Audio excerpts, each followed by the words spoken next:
As always, the slides should be up there already. I'll put the recordings up later on today when they come through to me. And I always put them onto YouTube first, so that not so the world can see them, just you guys, but with that broad idea of you be able to access them without downloading a massive great file. Okay, so let me put up my slides.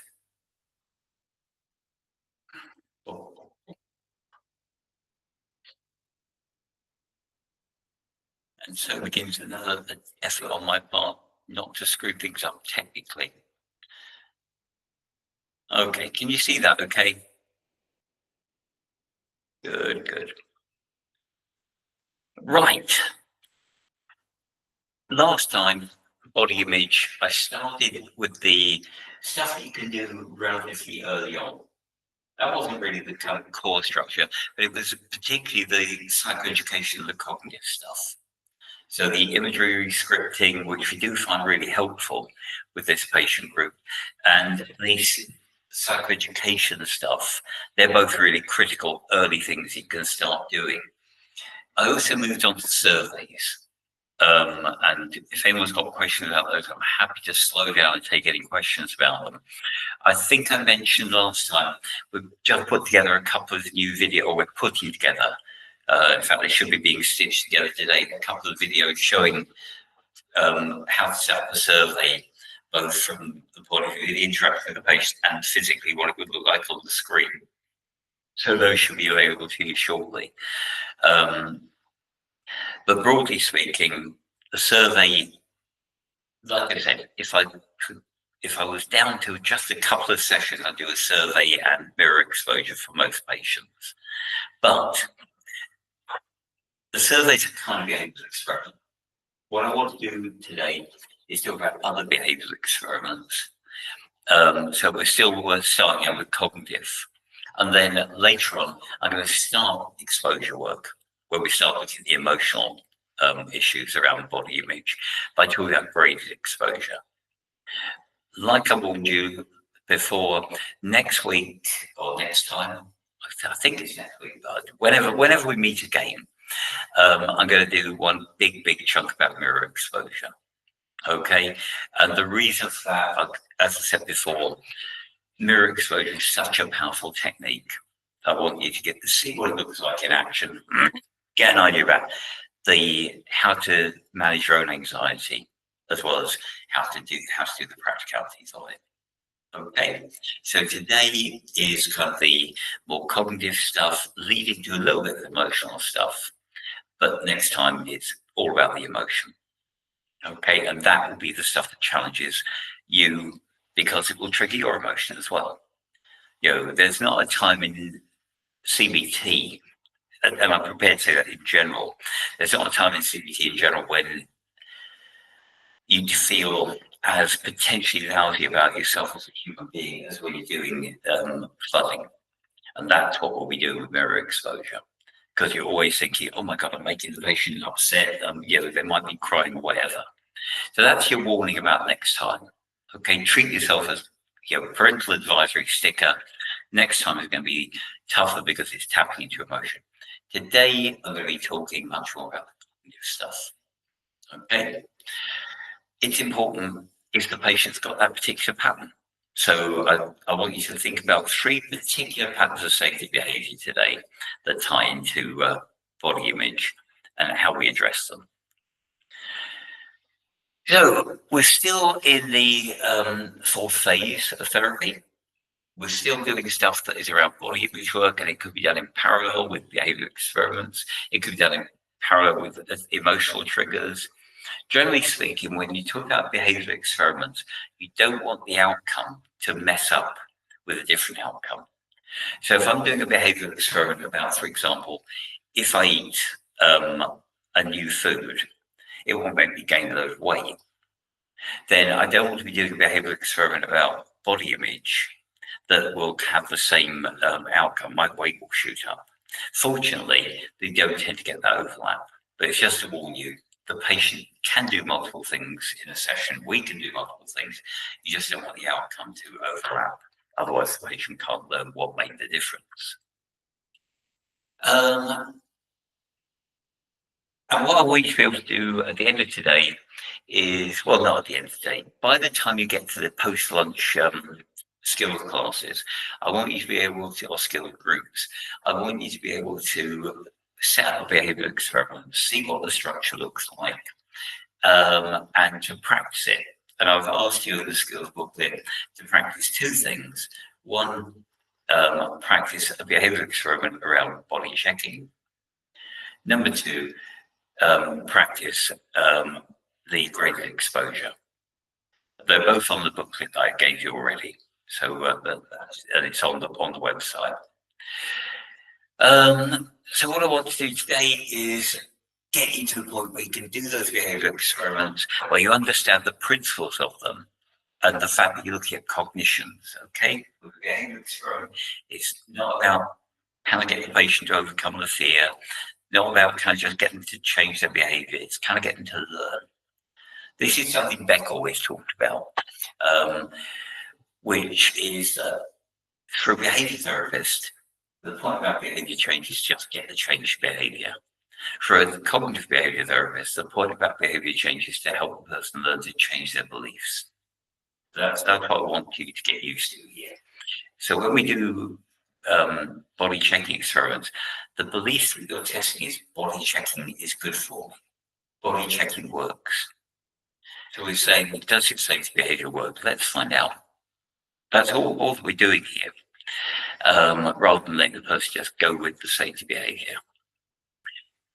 After that, I'm going to talk about graded exposure as a way into exposure therapy. This is the soft end. And then I'm going to talk about how we adjust the methods just to get it for the individual patient, get it ready for them to use. That's broadly speaking what we're going to cover for the next couple of hours. There will be a coffee break. You're going to need it. Not as much as you're going to need it next week, but you're going to need it. Oh, so again, there will be some of this stuff that you recognize sort of from the Fairburn stuff. Fairburn doesn't really talk about behavioral experiments, but he's more what Zafra Cooper calls into behavioral nudging. Try it, see what happens. Here we're saying, try and find out if your belief is correct or not. So that's more a kind of anxiety-based approach than the Fairburn one. And we're down at this bit in that diagram. Do you remember that diagram I showed you last week of identify what the maintenance mechanism is? What's the safety behavior the person's using? Work out what you're going to do about it.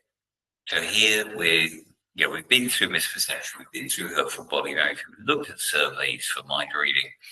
Today we kick off all the behavioral experiments that are left, plus our intro to exposure. So always, we don't use anything for everybody. People vary in what maintains their problem. So Laura, for example, her body image might be maintained by lots and lots of beliefs about her safety behaviors. We use behavioral experiments. Joe might have a belief, a body image pattern that was maintained by avoidance. We'd use exposure. Waveney might have one that was maintained by traumatic past experiences and their effect on her beliefs about herself. They would use imaginal exposure. And we always think, imagery rescripting. We always think, what's the problem for that particular person? Here, what we're looking at is beliefs. That's our target. So what we're looking at is, does my safety behavior work? And if my safety behavior is is check myself in the mirror, and I'll be okay. Check my weight on the scales, I'll be okay. Check that my fingers go around my wrist, and if they do, then I'm just about okay. Any of those kind of behaviors ends up with the person getting more and more caught up. So we've got that, we've got body comparison, we've got reassurance seeking. All of them are driven by the belief that the safety behavior works. And so what we need to do is find out with the person, are you right? does your belief actually make sense?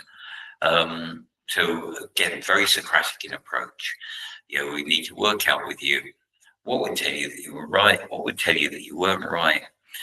How about we try it out? How about we find out? Of course, there's always that fear that the patient will turn out to be right. But seriously, our patients are so dug into their pathological way of doing things. I've never seen it happen yet.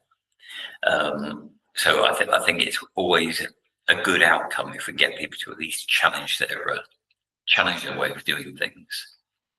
Of course, as I talked about before with behavior experiments, the primary goal is change the belief.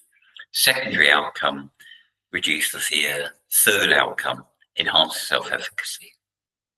Next week, I'll talk about exposure much more, and there will be reduce the fear, change the cognitions, enhance the self-efficacy. And if you think I'm banging on about self-efficacy a lot now, you wait till I get to the 10th session where I'm talking about how we end therapy effectively. I'll be banging on about it hugely. Anyway, never mind. Back to what I should be doing, which is actually teaching rather than shouting at you. 3 big targets for behavior experiments. Let's have a think about these, see what people's experiences are with these ones. Body checking. Has anybody got a case example they could talk over of a patient who checks their body?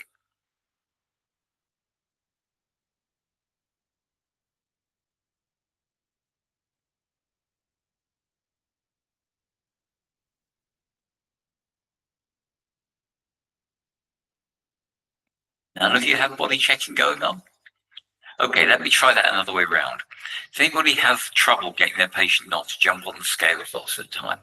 The patient wants to get on and off the scales multiple times a day. Do you have a patient who changes their clothes multiple times a day to see whether their body size has changed? Do you have a patient who constantly has to pinch bits of their skin, etc.? Those are the kind of people we're talking about. Amanda, go for it. Yeah, I've got lots of patients like that. I guess an example would be a lady who, in the shower, she sort of, checks her arms, squeezes her belly. When she gets dressed in the morning, she spends a long time trying to dress in a way that conceals her body shape. She weighs 6 times a day before and after eating to give herself permission to eat, depending on what the number is she sees on the scales. What else does she do? She avoids looking at her face because she's got thoughts that it's like a balloon, it's really round. So she only actually looks at her body in a big mirror and doesn't have a small mirror for her face. Yeah. Okay. I mean, that's a brilliant example, Amanda. And it also summarizes something that we get confused about. And it's very easy with body checking to get confused about this because it happens to so many of our patients. Your patient is definitely body checking. They've got to feel their skin. They've got to make sure they're okay. They've got to make sure that their weight hasn't changed. That's their safety behavior. But your patient is also doing avoidance. Conceals their body, won't look at their face. I mean, the number of patients I've seen who have mirrors which are either completely concealed from the neck down because they don't want to see their body, or concealed from the neck up because they don't want to see their face. It's huge. An awful lot of just don't have mirrors. So that is a really good example of something Ross Shafran pointed out, that people can alternate between checking and avoiding. So when the patient is talking to you about how they manage their anxiety about their body, have a look at whether what they're doing is a bit of checking and a bit of avoidance, because you can alternate between those quite easily. Ross Shafran pointed out years ago that this is a really classic pattern that you see it built into some of the CBT stuff as well. There they talk much more about working with the body checking, not with the body avoidance. So I mean, that's a great case. Anybody got something similar? Other examples of body checking?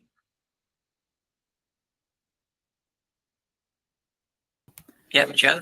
So it's like, am I getting this right? So like wearing baggy clothes to conceal so that they can't see the body shape. That would be avoidance. With that, I'd move to exposure therapy. So you do exposure with that. Yeah. But let me give you an example of a patient where clothing did come into it. Okay. This was a patient of mine some years ago called Molly. And she was about a BMI of 16, something like that. She worked as a lawyer, very smart young woman. And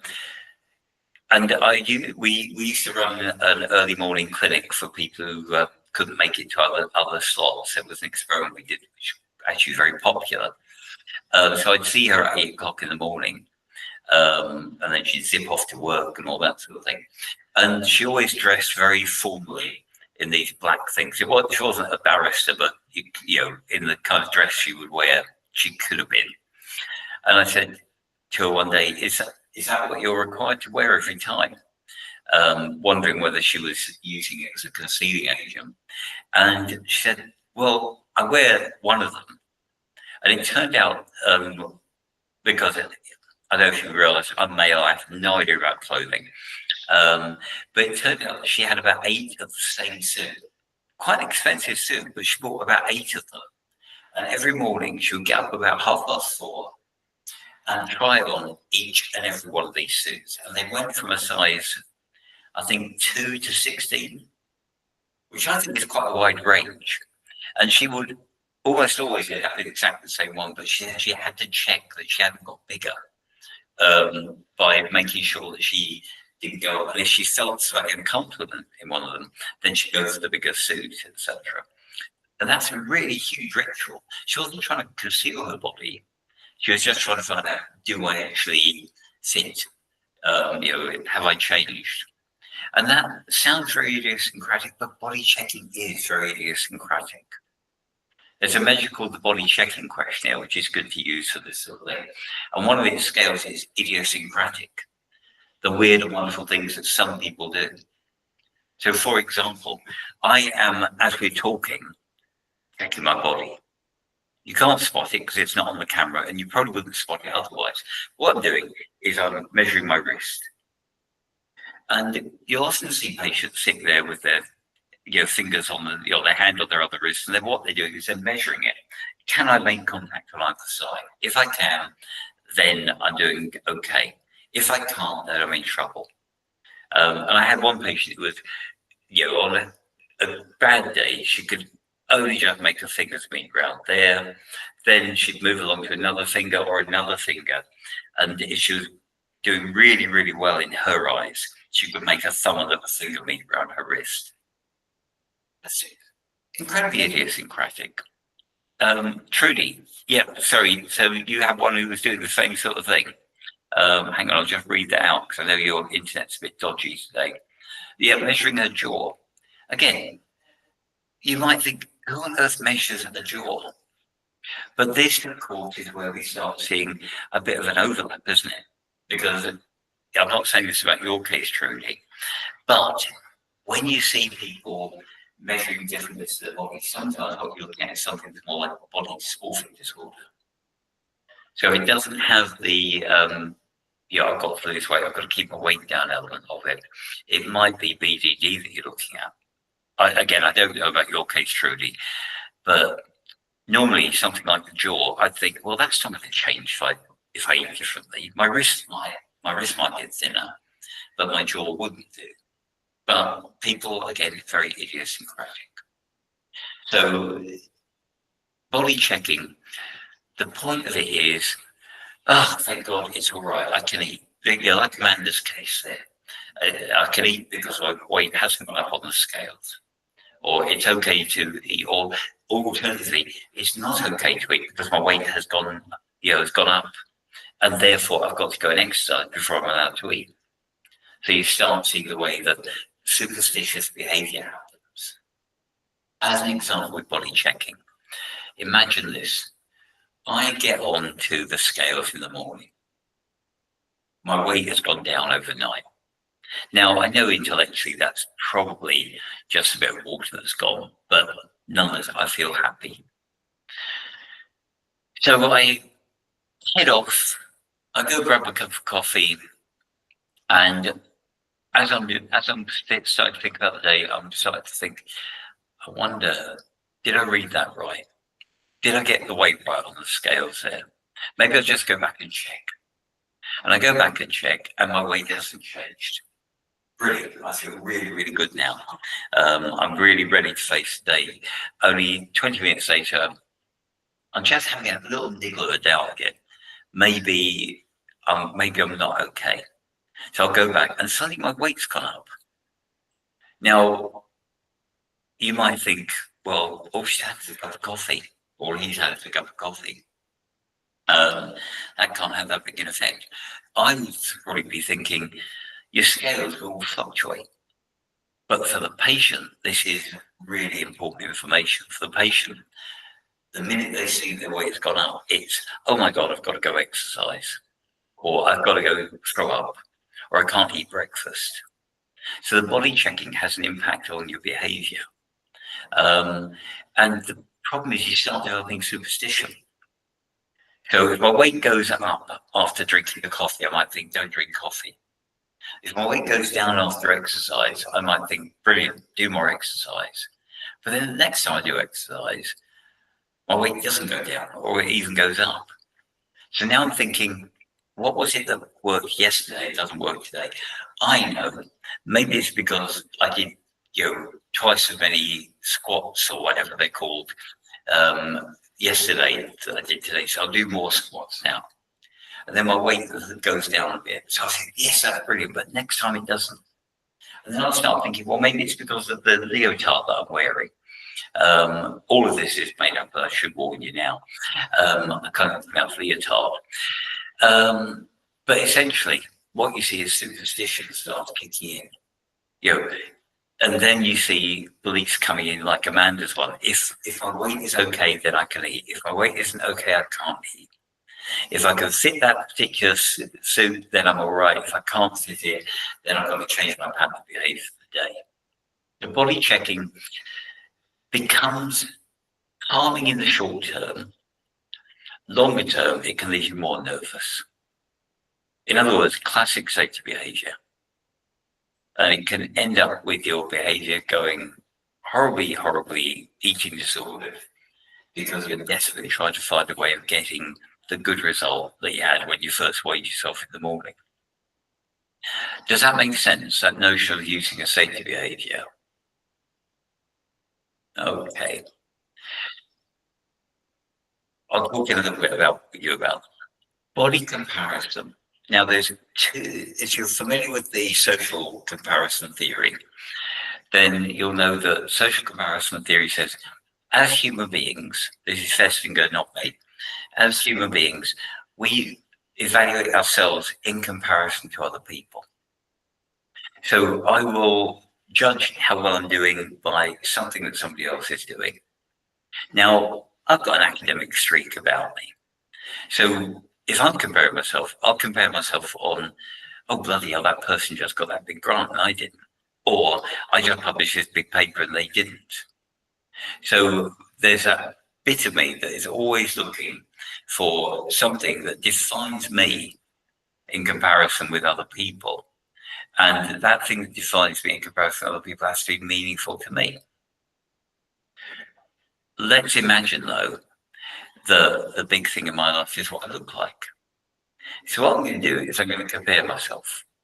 So I might compare myself, with lots of people in the room. I might compare myself with Joe. I might compare myself with Amanda. I might compare myself with Helen. Whoever it is I'm comparing myself with. What I'm looking for is either upward or downward comparison.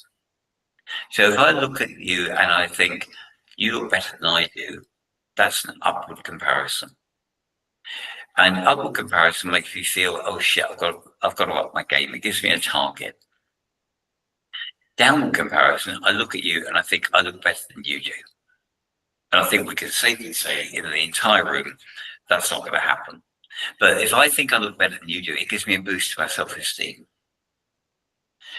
That means that if body image is really important to me, I'm going to be looking and looking and looking for people who make me feel better about myself. And while at the same time, picking up lessons from people who I think look better than me. You know, maybe I should dress like that. Maybe I need to be thinner because they're thinner, etc. Now, these two patterns of comparison, they're very human traits. You can't turn them off. But what you can do is limit what you're doing, and that will come through when I talk about the behavioural experiment. But it's really important to remember this won't apply to everyone. But where it does apply, it's deeply unfair. So I, for example, was not raised in a culture that said, Glenn, you're only valuable if you're thinner than the person next to you. So for me, I won't worry about walking down the street. I probably won't notice half the people. I'm not going to be comparing myself with them because that's not how I judge myself, how I value myself. On the other hand, if I've been raised in a culture that says you're only valuable if you're thin, if you're the right height, if you dress properly, etc., then it becomes something where that culture could start making me think, okay, thin Western ideal, that culture can make me think, okay, I'm only valuable if I look better than those other people do, or at least as good as they do. So part of how we value ourselves, part of our self-esteem comes from body comparison. But it's really unfair. Remember something I told you before? Our patients think they look much bigger than they are. On the other hand, they'll look at you and they'll be really precise about you. So if I, for example, have a BMI of 18 and I'm with somebody who's got a BMI of 22, I might look at them and think, oh my God, I'm so much bigger than they are. So it's really hard to win. Really, really hard to win because you think that you're so much bigger than you actually are. That's why we need to work with body comparisons sometimes and help people to cut it down. There's one big problem about that. Has anybody heard of a thing called social media? 10 years ago, I'd been talking about the media. Now I have to talk about the social media. It's not fair. I should have retired before the social media thing came along. It would have been so much easier. But as I'm fond of putting it, we know that, for example, looking at a copy of Cosmopolitan will make the average woman feel worse about herself, worse about her body. And we know what the effect size of that is, etc. But to get it, you have to go down to the shops, hand over money, buy the copy, come back, read the magazine, and then feel worse about yourself. Nowadays, you don't have to do any of that. You just switch on your Facebook account or your Instagram or whatever it is. So I'm still not very good at these. And what's even worse, in the past, I might have thought, well, okay, I look much bigger than, say, Waveney, for example, because I've got a distorted body image, and I probably am quite a lot bigger than Waveney. Sorry about that one, Waveney. Just picking you as the example in front of me on the screen at the moment. However, let's imagine what Waveney's done is not only dressed to look thin, but manipulated a social media image. So I might look at an image of Waveney and think, oh my God, you're so slim, so elegant, etc., etc. Which may be how you are normally, Waveney, that's entirely up to you. But I'm always going to be thinking more negatively about me. That's why body comparison becomes a problem, because I have much more negative view of myself than I do of other people. And of course, social media encourages that.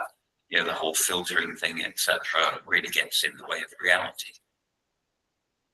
And then we've got a third type of behavior experiment where we address reassurance seeking.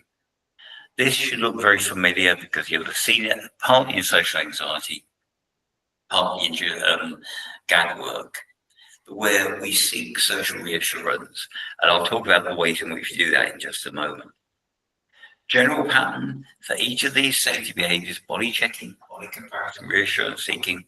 They make me feel calmer in the short term. Longer term, they like to make me feel negative, particularly if I'm raised in a culture that says, you know, be a particular body shape or you're not worthwhile. Any questions about those kind of targets, those safety behaviors?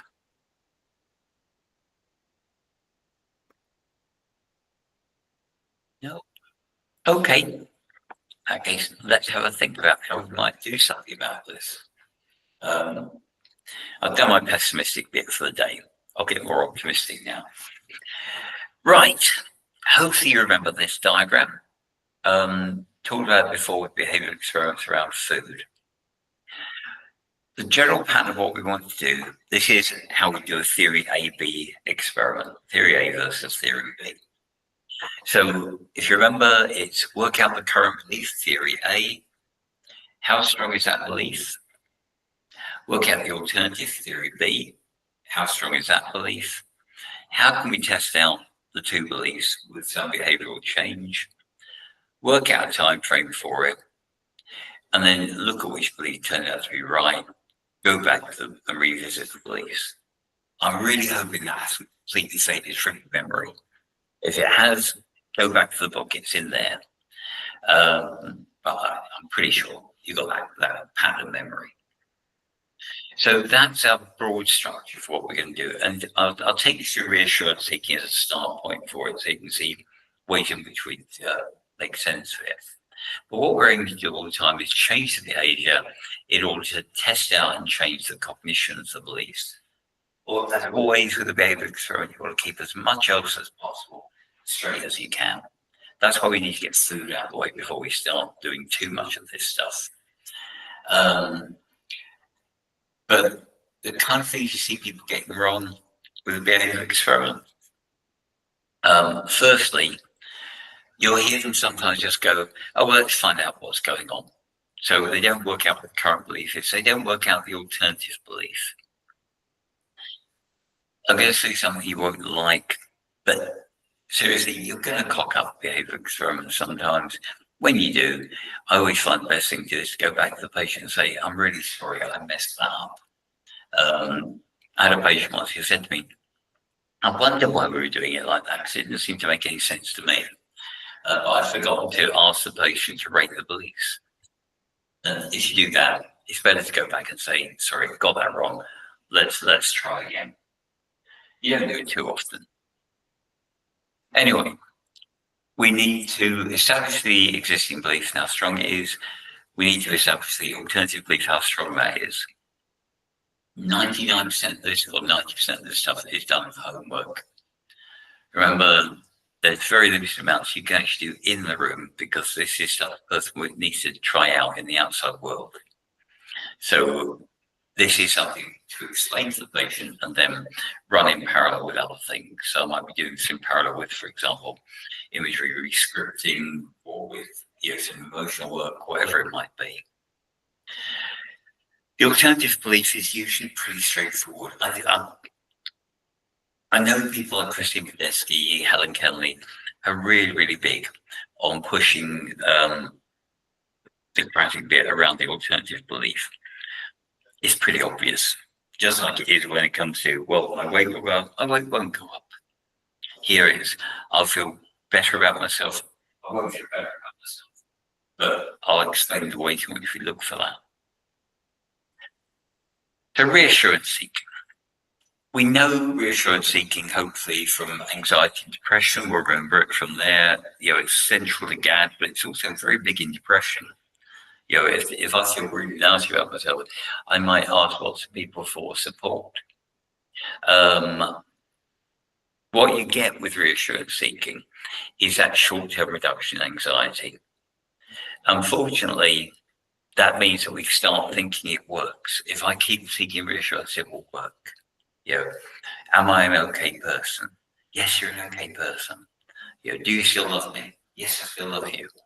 But the problem is, because we don't believe it for very long, short term it calms us down, long term we're not sure. I might say, Joe, do you like me?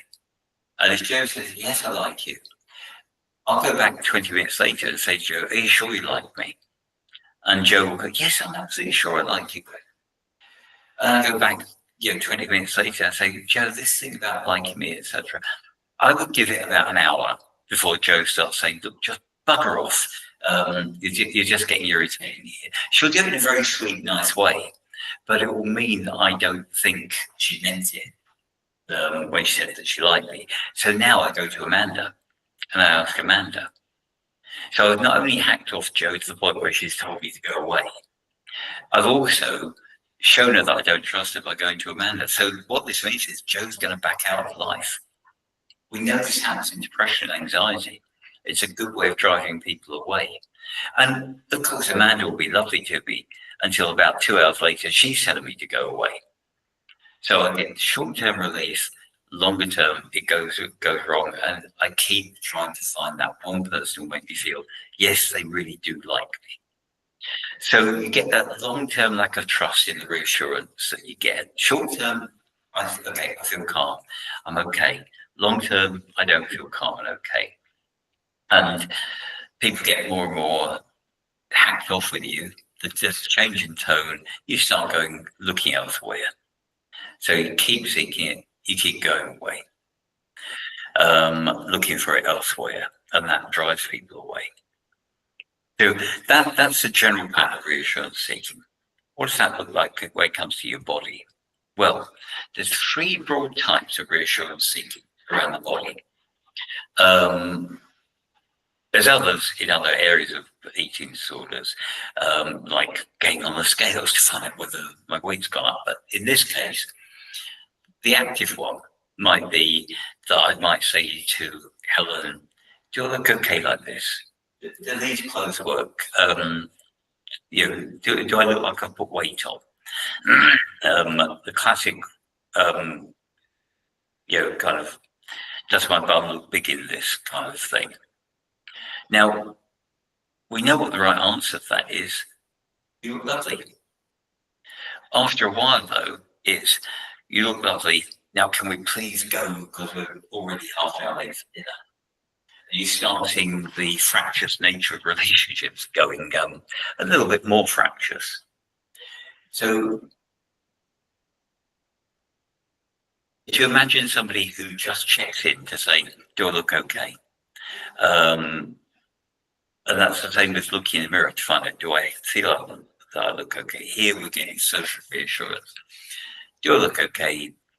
Yep, fine, great, let's go. It's the people who then say, no, I don't quite trust it, where you end up with the fights happening and the belief that I must look terrible, etc. My partner's run off from the reassurance seeking, not from your body. That's active reassurance seeking. There's also more passive form, where you don't actually ask for reassurance, but you act in ways that hopefully will generate reassurance. So if I, for example, go out with friends and everyone orders a meal, but I just have a starter or a salad. Now, I'm not saying to you, do you think I'm being virtuous about this? But I am hoping that someone will say, I thought you'd been on a diet because you look like you've lost weight, etc. In other words, I'm hoping that people will notice, even though I'm not actively asking for reassurance, I'm hoping I'll get it anyway. So you get things like, will they say that I look okay? Will they say that I'm being very good at my food choices? Just wait for them to notice. And of course, culturally, people do tend to do stuff like that. It just, after a while, you realize this person's getting more and more desperate in their efforts to get that reassurance. And then you get the paradoxical forms of reassurance seeking, where what you do is you throw something out there in the hope someone's going to say, no, of course not. So comments like, I just know I've put on weight. When you say that, it could be a genuine statement. In the case of our patients, it's more commonly got that kind of underlying message of, please tell me I haven't put on weight. And of course, after you've done it enough times, people start ignoring it. or start being hostile about the fact you're asking for that reassurance. And will come out with the comment that makes you feel terrible, like, well, maybe you've got a bit of weight around your legs or your waist or whatever, but it doesn't matter. I still love you and all that sort of thing. They're not going to hear that last part. They're going to be looking very, very much at you put on huge amounts of weight. You're a really fat person. I'm aware that I'm stereotyping, by the way. If anyone's got any doubts at all. But these are stereotypes that are born out of something we see so many times. So those are the kind of reassurance seeking that we see. It is always worth looking out for, are you actually treading the boundary with body dysmorphic disorder? Because that's where reassurance seeking amps up the maximum. So if you work with BDD, then one thing you'll know is that you're never going to get the reassurance because it's much more obsessional in nature. So I've got to seek the reassurance, but I'm not going to get it. I've got to seek it, but I'm not going to get it, etc. This is where the person gets to the point where they don't believe anybody and would rather go with, can I get a nose job? Can I get a liposuction? Whatever it might be. And these days, can I get the jab? Can I get a weight loss jab? Because I just know that whatever people are saying, I'm not okay. I need the reassurance of being ill enough that I qualify for plastic surgery or the medication, etc. So always worth keeping an eye. If it's such a huge bit going on with reassurance seeking, it might be that you're looking at something more like body dysmorphic disorder. So let's imagine we want to do a behavior experiment for reassurance. I'm going to show you a couple of examples later on for body checking, body comparison. We're still working on a video for reassurance. But by the way, all these videos I keep talking about, they're new ones we're doing associated with the anorexia book, so they'll come out when the website does around Christmas time. And the next kind of behavior, I can't go around this. I can get other people to reassure me that it'll be okay, that I look all right. So that gives you the current belief, and you can ask how strong does the person believe that. But we also want to know, what does the person believe they get out of it? So the belief needs to be not just I need to seek reassurance. It's I seek reassurance because it gives me X. So in this case, it might be, if I ask them, they'll tell me I'm okay, I can go out for the evening. And then we get the strength of that belief. So remember, it's not just it's not just the belief of I can't go out or I need reassurance. It's I need reassurance for something, and I believe I'll get that. So we've got an 80% certainty about that belief. If I ask people that say, "Look, okay, I can go out for the evening." So if we up that, what's the alternative belief in red down here? So the alternative belief might be, well, I stop believing those people very quickly, so I'll get more anxious, and then I won't enjoy being out. Then I'll try to go home early, etc. But of course, that's a lower belief because I'm so fixed on I must have reassurance. So what we're looking at here is the alternative belief of maybe it doesn't work for long term. And this is what we've always got to build into these things. We're looking at behavioural experiments about safety beliefs. We're not saying you're wrong. We're not saying you won't feel better when you get reassurance or check or whatever. What we're saying is you'll get that reassurance. You will feel better for a short period of time, and then you'll feel worse. So the current belief is I'll feel better for a while. The alternative belief is, and then I'll feel terrible. Then I'll lose friends, whatever it might be. And then what you do is you say, right, I've got two beliefs. This one up here is very strong. This one down here is very weak. How do I compare them? What's the time frame? So we might ask the person to try going out without asking anybody what they think of you 3 times over the coming week, and compare that with another 3 times when you do seek reassurance. And of course, what we want the person to realize is that over that week, the 3 days where you seek reassurance, you feel calm at first, and then you feel worse. And on the 3 days where you don't, you feel nervous at first, and then you calm down afterwards. So that's how we set up the beliefs that we want the person to test out. And of course, we use a grid to do this, because behavior experiments and bits of paper go together like horse and carriage. Sorry. And what that ends up with is you get the person being able to say, well, A, I was right. I did feel calmer after going out. But B, the alternative belief is actually more powerful, because guess what? Yes, I felt good when I first sought reassurance. Later on, I felt terrible. When I didn't seek reassurance, actually, by the end of the day, I felt better about myself.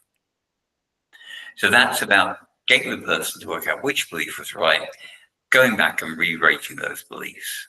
And of course, as with any behavior experiment, you don't see the belief suddenly melting away. You see a change. So it'll go from 80% versus 10%, and it'll maybe shift to 60-40 or 50-50. And you get the person to run that a couple of times, different situations, different forms of reassurance. Remember, this is mostly happening outside your ken, because it's stuff that needs to happen in the real world. And what you're looking for is the person seeing their belief that reassurance seeking is good, going down, down, down. Their belief that it's a bad thing to do, going up, up, up. Does that make sense to people? Any queries about that one?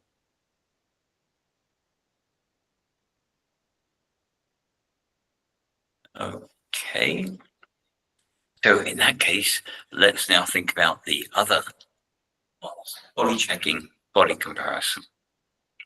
Now here again, because we like doing things quickly and powerfully, we tend to say half the week we do one behavior, half the week we do the other.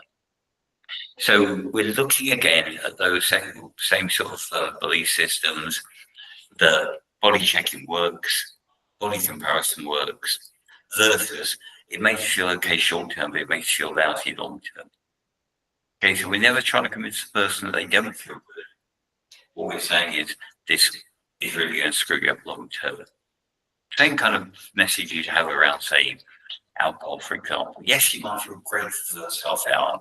Tomorrow you're going to have the hangover from hell. Get people used to the long-term consequence isn't worth the short-term benefit.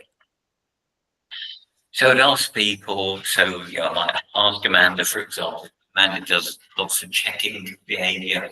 I might say to you, Amanda, what I want you to do is for the next 3 days, I want you to check as much as you humanly can. Get on and off those scales, change your clothes, etc.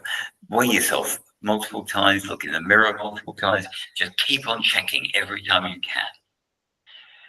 And at the short term, rate how it makes you feel. At the end of the day, rate how it makes you feel. And then I want you to do 3 days of not checking at all. Check as little as you humanly can and see how that makes you feel short term and long term. And what we find is short term, you'll feel more anxious if you're not checking. But if you are checking long term, you're going to feel terrible. And it's always amazing how quickly people learn this stuff. We used to do this over a couple of weeks. As you'll realize, we have people coming back who've done 3 days of checking all the time. What we call mass practice. Check, check, check, check, check the whole time. And they come back going, this really screws up my life. I feel miserable when I check myself, etc. Do you think it's changed? No, I'm just realizing it more because I'm doing it more. Okay, what's the plan? I'm going to try checking less. That's really what we're after. Put the scales away, use the mirror, to check how you look before you go out, but not to come back to it, etc. Those are the things that will leave you feeling calmer in the longer term.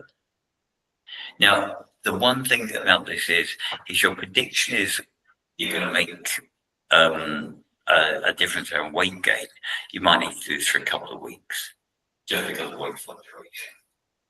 But for the most part, we do a behavioural experiment around body checking, and it takes a week, and we've got the patient coming back saying, I have learned that body checking really isn't good for me. But it's a really powerful change. We get quite a few people who come back after body comparison saying, I did it for 2 days. I compared myself with everyone. I felt so lousy. I thought, I'm never doing that again. I will come back to social media on that one. So body checking.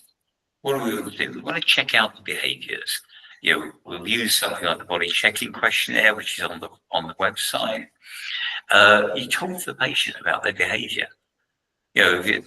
Take Amanda's case, for example, where you just had all of those different patterns of behaviour that said checking, checking, checking. But you also need to distinguish the covering up your body that you and Joe talked about, and say, okay, so I'm also squirreling away up here that I'm going to be coming back that next couple of weeks. I'm going to be looking at exposure work.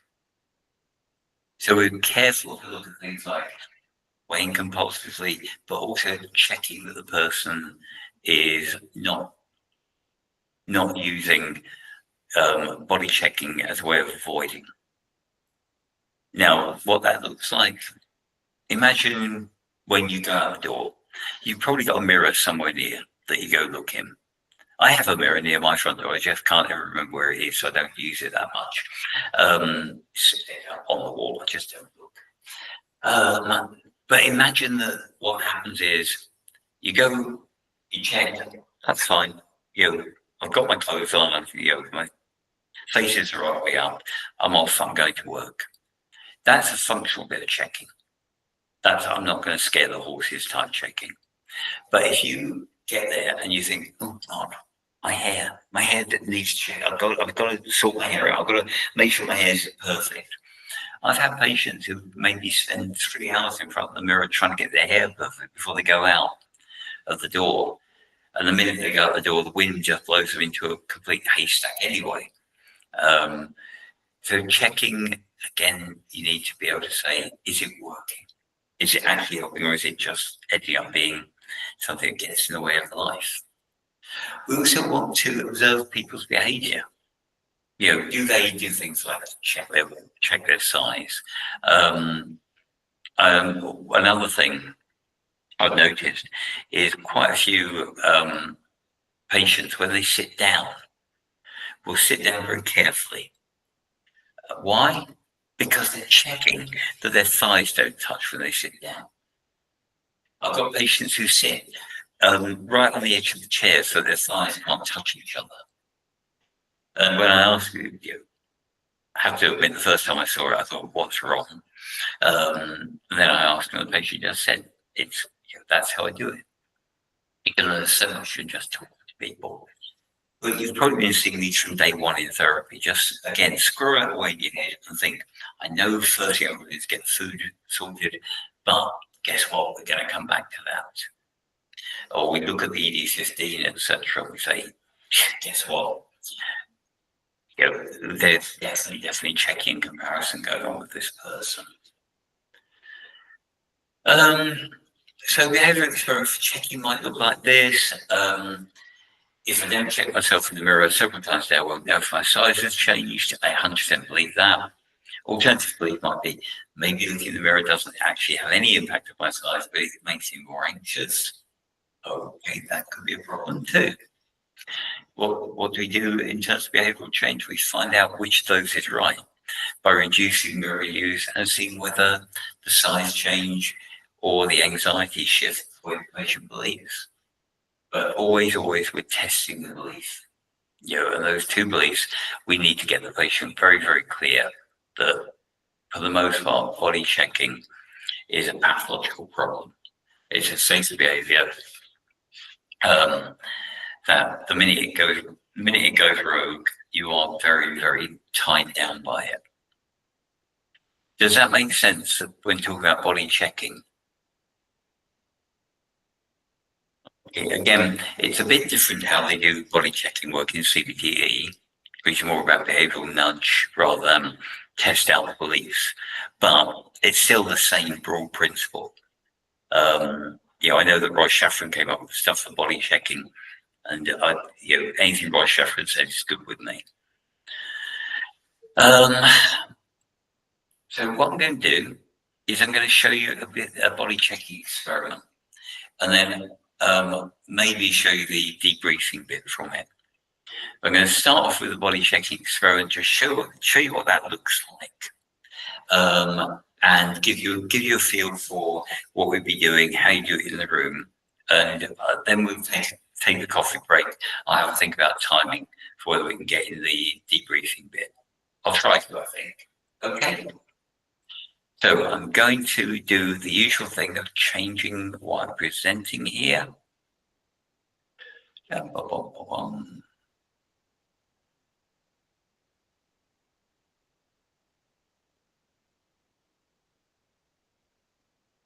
right, just got to find the right thing here. Okay, so I'm going to show you this bit of setting up body checking experiment. Let me see if I can change the scale on that. Don't know if I can. Okay, let's run with this. I'll turn off my camera and my microphone, and I'll see you in about 10 minutes, folks. Okay.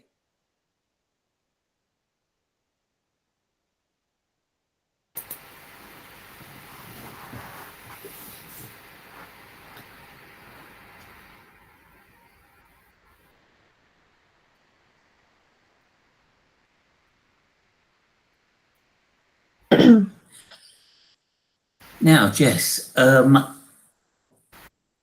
as we move through the stuff about your body image, you've done the surveys, you started thinking, hang on, maybe I haven't got the right picture about what people think about me, but you're going to be doing another survey over the coming week, so you've got a better chance to find out if you're right or wrong about that. That's great. But there are other things about behaviors that we use when we're kind of interacting with our body that can become problematic. And one of the ones on the EG15 that you filled out, I want to look at this in a bit more detail because it could be quite important. On there, you say that you do a lot of what we call body checking. Can you give me some example of things you do to check your body for size, for appropriateness, whatever it might be you're checking for? What kind of things do you do? Like pretty often throughout the day, I'll maybe like pinch my waist or my legs, like to see if they've got any bigger, or like, sit down a lot and just see how much my thighs spread, just to make sure that that's not got any bigger. Or I might like look at really specific parts in the mirror, like, I don't know, my arm fat and stuff, just because I'm really just worried that that's just going to suddenly all get a lot bigger. Yeah. Okay. And I think this might be one where the fact that you're not very good at identifying what size you are could become a bit of an issue. So when you do that checking, how successful is it? What does it make you feel or think differently? Like sometimes when I do it, like straight away, I will feel a bit better if I feel certain that it's not got bigger. But to be honest, like quite a lot of the time, I'm not 100% sure if it has or not, which makes me feel bad because I feel like I should know straight away if it's got bigger or not. Like, if I'm not sure, it probably means it has got bigger. I don't know. So I don't feel great all the time. Yeah. Okay, so sometimes it works and makes you feel a bit more reassured. Other times it either doesn't work or just you can't work out whether it's saying the kind of whether it's giving you the message that you want. Is that a fair way of looking at it? Yeah. That's right. Okay. So this is that thing I was mentioning, body checking. Body checking is your absolutely classic safety behavior. Now, you remember with safety behaviors, I know I've said this 18 or 20 times already. I'm going to say it again. What happens with a safety behavior is in the short term, it calms you down. In the longer term, it makes things worse. And I'm wondering whether this makes sense in terms of what you're talking about. So, for example, let's say that you, I don't know, check your arm fat. I think that was the term you said, by looking in the mirror. Let's say that maybe one time in 5, that makes you feel better because you look at it and you think, I think that is smaller. But the other times, you're not so sure. How does that balance out overall? Does it make you feel better overall if one time in 5 it works? Yeah, no, to be honest, I probably feel worse actually. Like on those days where I'm not sure if I'm sure that it's got bigger, then that obviously makes me feel quite bad. Okay. Now, the reason that I think people carry on doing things like that, even when they make them bad, feel bad, is that they can't see another way of feeling okay about themselves. So they try this out because it's the only thing they can think of. They can't see another way of feeling okay about their body. And I think when we come to something called mirror exposure in a couple of sessions' time, I think we can get a really clear idea about what needs to happen around your body. You'd feel better about it, to get to be a better judge of it. But right now, it sounds like you're engaging in this safety behavior of check, check, check, and it only ever lasts for a very short time. Is that fair to say? Yeah, that's right.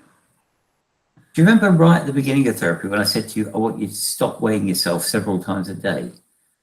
That was another example of such a safety behavior. Mm-hmm. Do you remember how it felt when you couldn't weigh yourself every day anymore? Yeah, like I mean, at first it was a bit weird, but then I guess that it was like one less thing to worry about, I guess. Okay, now you just put your finger on a really important thing about safety behaviors. If you're used to them and you think maybe they do you some good, you're quite worried about giving up on them. And it's only when you have given up on them you go, oh, why didn't I stop doing that before? Does that ring any bells? Yeah, that is like what it felt like with the weighing. Yeah. Yeah, well, it's a classic example, but if you know people who play the lottery, most weeks they're not going to win. Overall, they're probably going to be losing. Don't tell me if you won £1 million. I don't want to know. But most of the time, they feel disappointed because they lost money. Does that fit with the people you know? Yeah. Okay. So, but they will keep trying. They'll keep trying because they're afraid that this will be the day that it works and I won the money. And it's only when they've stopped playing the lottery, they go, why did I put so much money into that? Yeah, that makes sense, actually. Yeah, when you say it like that, yeah, that makes sense. So what we need to do is get you out of the habit of checking your body. And that's going to mean you have to put up with feeling worried about it in the short term, but better about it in the long term. Does that make sense? Yeah, I think I know I will probably feel better when I stop doing it. It's just going to feel a bit odd and a bit scary to start off with, I suppose. Well, I think what's going to be really important is we don't just change the it feels scary to it doesn't feel scary, but also your belief in it being effective. Okay, so do you remember those behavioral experiments we set up around food? What would happen if I do eat this? What would happen if I don't eat this? And your beliefs about what kind of foods could or couldn't be eaten. I want to do the same thing around your body image, around body checking in particular. There's another element of your body image that we'll come back to, but body checking in particular. So I'm going to ask you to come up with some predictions for me. So based on the beliefs that keep your body checking going, if I say to you, I want you to stop all the body checking behaviors, what's your belief about what will happen as a result? Maybe that I won't be able to keep track of how big I'm getting, so I won't be able to stop if I do feel that I've got bigger. Okay, so is that you saying I will gain weight if I do this? Yeah, because I won't be able to feel when I've got too big to stop eating, if you know what I mean. Okay, so let's turn that into a kind of belief I can write down and that you can write down. If I stop body checking, my weight will go up by X amount. Is that a good summary? Yeah. Okay. So in a week, how much do you think your body will go up by if you drop all not just some, but all of the body checking? Maybe like 2 or 3 kilograms. Okay, so that's a pretty big worry, and it's a pretty important belief. How strongly do you believe that? Maybe like 80-90%. Like I'm not as certain as I was with the food, like the eating, but I'm still quite certain that it would happen. Okay. Yeah. So you're 80 or 90% certain that you would gain 2 or 3 kilos if you stop body checking. Yeah, let's write that one down. Because now that we understand that belief, we can understand why it's so scary to think about giving up body checking. It makes sense if you're right. If you're not right, it means that the body checking isn't getting you anything except more agitated. So let's go to that alternative belief. How likely is it, do you think, that if you gave up all the body checking, it wouldn't affect your weight at all? I may be about 20 to 30% sure with that one. Okay.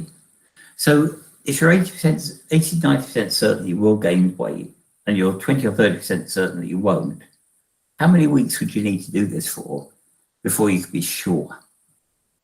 I don't know, maybe like 2, because like with before, like it could just be a coincidence if it doesn't happen. Yeah. Yeah, that's pretty reasonable.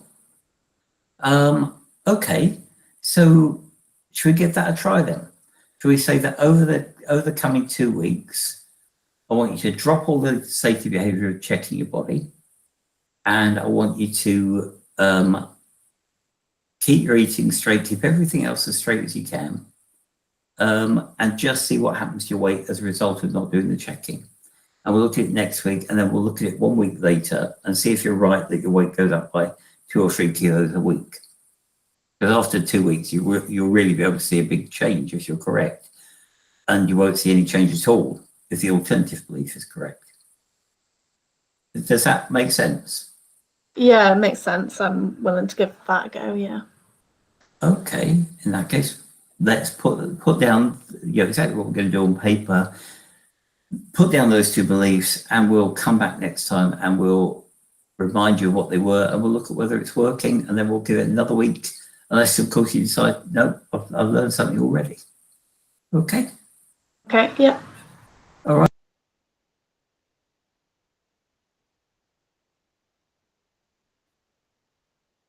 Okay, so hopefully that gives you an idea about what this would look like in reality. What I'm going to suggest is we take a coffee break. We come back, we look at the debrief. We imagine we've got a whole week on coffee. I'm only giving you 20 minutes. Don't get hopeful. But we'll come back and we'll see what that would look like a week later. Does that sound okay? All right, folks, have a lovely break. I will see you at 1:15. Okay, bye for now.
Okay, welcome back, people.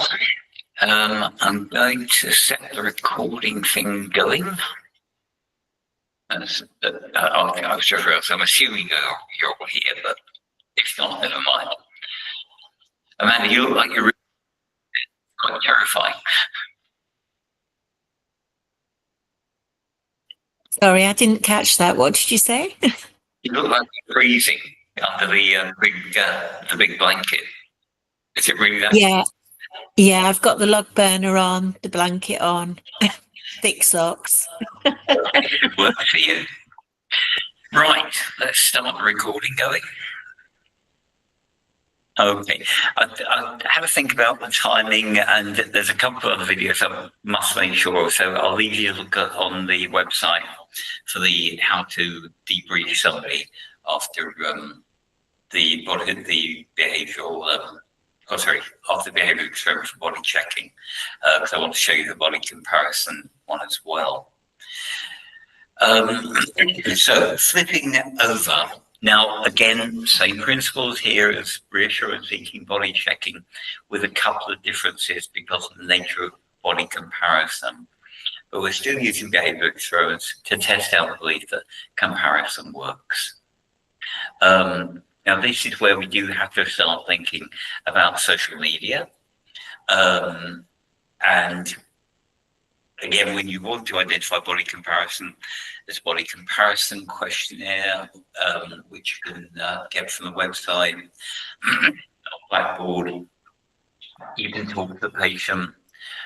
Sometimes the patient will raise comparison with you or with other people themselves, but you can talk to the patient about how they describe other people, how they socialize, including the kind of avoidance of socialization because of that horrible crushing feeling of always come off worse in any comparison.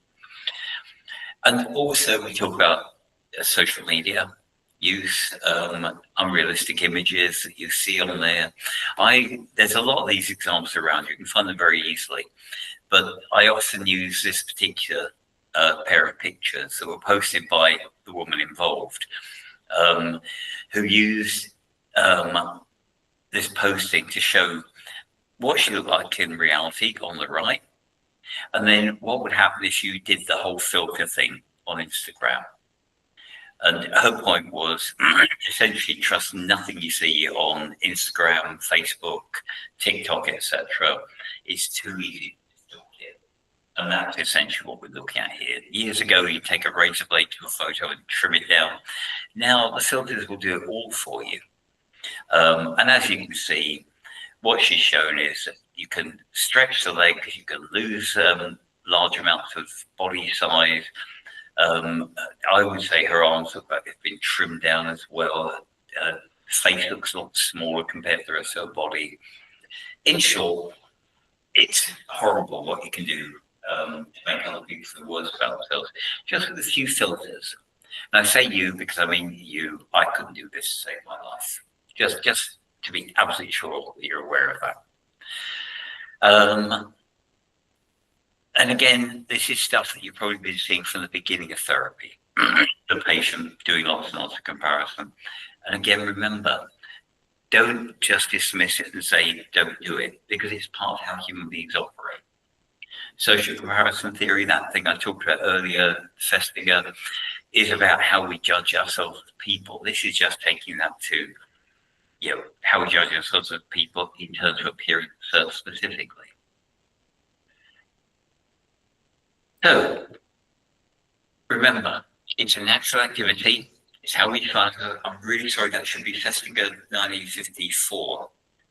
I just realized I got that wrong on a different slide as well, so I'm going to change it now. So Festinger 54, so this is not new. We've known this stuff for 70 years. You can't stop body comparison because it's such a natural process, so you aim to reduce it. So do you remember I said before, what we're doing with body checking is let's do this as much as we can, mass practice versus not at all. Here it's going to be mass practice against irregular level. You're not going to stop the person comparing. It's way too automatic. Remember, upward comparison is more negative for your self-esteem, but if you've got very negative self-perception, you have very little to make other than upward comparison. If you believe that everybody's better than you are, that's because you start with such a low opinion of yourself, your appearance, etc. All you can do is aspire to changing. That, of course, drives huge amounts of behavior, like, not eating, starving yourself, exercising, etc.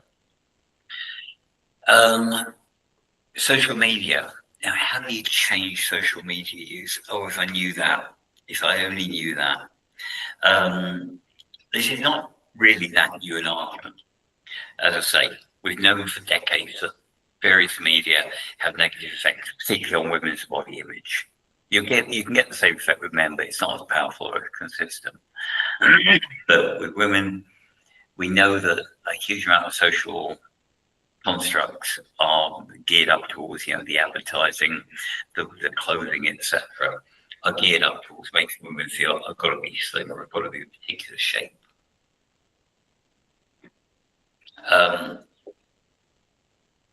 And you'll occasionally hear someone say, yes, but now we don't use very thin models, or we don't use photoshopping, etc., or we declare we use photoshopping. And that always sounds very virtuous, but then it goes away. They're back to photoshopping, using filters, using very thin people, etc. Fashion is something of a business. You might not realize that, but they like to make money out of it. So we encourage our people to experiment. Maybe change the pattern of use, maybe turn them off. I used to say, why don't you go to a non-visual platform? But that, of course, would normally take people to Twitter. I'm not sure I feel terribly comfortable about recommending people go to Twitter or X these days. Seems to have changed slightly in style. Some patients will do it. We have patients who just said, okay, I'll give it a try. They'll come back and they said, you know what? Brilliant. I feel much, much better without that. And they don't really need the experiment afterwards. Sometimes, though, they're really reluctant to actually go more than a couple of minutes with their phone off. Welcome to the wonderful wacky world of addiction here. So if any of you have got a solution for that, please do let me know. So we've got examples of body comparison they see with their patients. We talked about body checking earlier. Any examples of body comparison? All right, go for it. I was just seeing my person used to go in the gym, and she did a bit of a mix. So she would look at everyone else in the gym, but then she'd still wear baggy clothes, but she'd be checking everyone else in the gym and comparing when they were getting changed or just actually in the gym or pool, but then she would cover up herself. That's wonderfully pathological, isn't it, Cara? You go in, you compare yourself with others, you feel worse than them, and you can't even get any reality check on it because you cover yourself in a big bag. Yeah. So you've got both body avoidance and body comparison there. And what kind of comparisons did she tend to draw? What lessons did you learn about other people? What did we do? It was a bit ago, this one. I think in general, because her BMI was lower, it reassured her usually. So she would draw that, but then she started to, what she did was a bit different, was she would then tell herself that she'd feel really upset if someone did that to her. So it stopped her doing it that way a bit as well, because she did this within CBT, so it was the nudging, and she managed to reduce it and feel better, because it wouldn't feed into the eating disorder thoughts as much when she reduced it and saved time. But that was I think it was just that reassurance she usually got from it because her BMI was a bit lower. Okay. I mean, in some ways she's lucky in that one. Though unfortunately I would probably encourage her to keep her weight down as well. But I mean, the gyms are brilliant places to do very negative body comparison. So I'm told. not my habitat. But the whole thing, I go down with the dog in a local park, and every Saturday there's a park run thing. And half the people are dressed in big baggy clothes, the other half of the people are dressed in lycra things that appear to have been ironed on rather than worn. And you always think, okay, people maybe or may not be comfortable showing off what they look like, but there's going to be a huge number of people going to be looking at it thinking, oh God, they look different to me, they look more athletic, they look better than I do. And gyms are really good at fostering that. I remember the very first time, I think it was in Birmingham, where I saw a gym. It was 2 stories up, but they had this huge, great glass wall, and people on the running machines, etc., thinking, okay, that is really on display stuff. You really can't escape that kind of comparison, can you? Any other examples?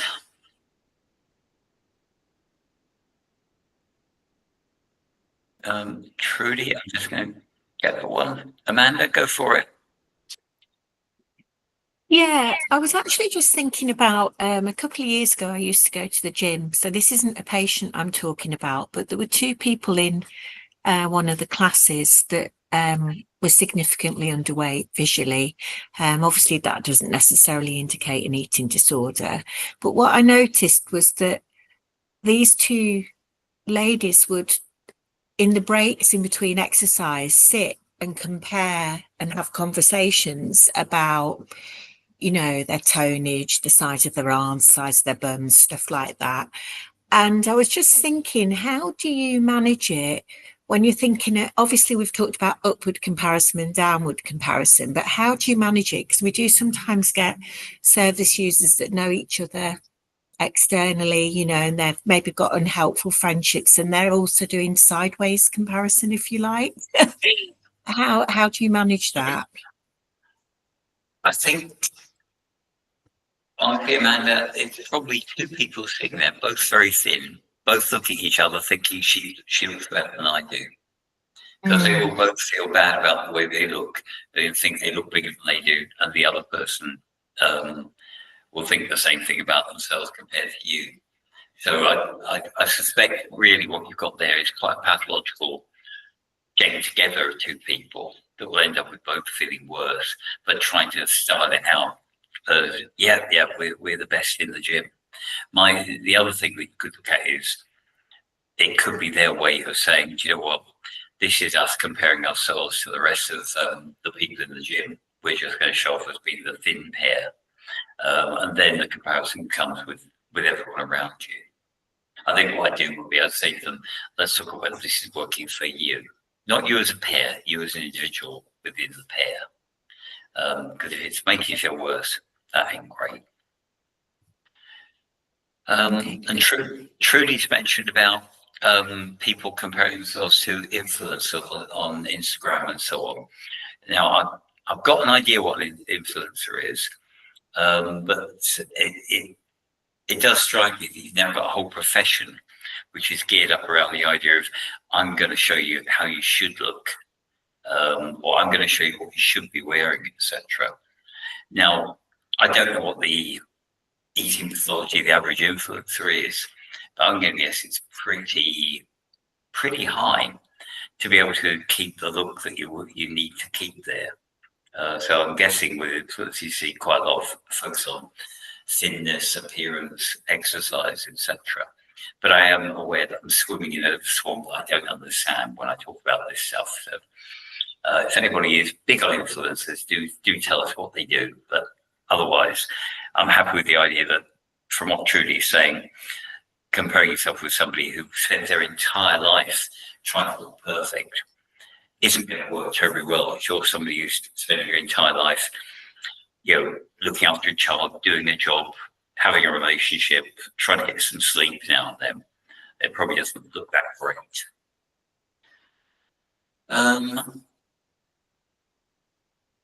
Okay. So, general structure. We'll look very similar to what we have with body checking. If I compare myself with others, I'll feel happier about my body because I'll look better than they do.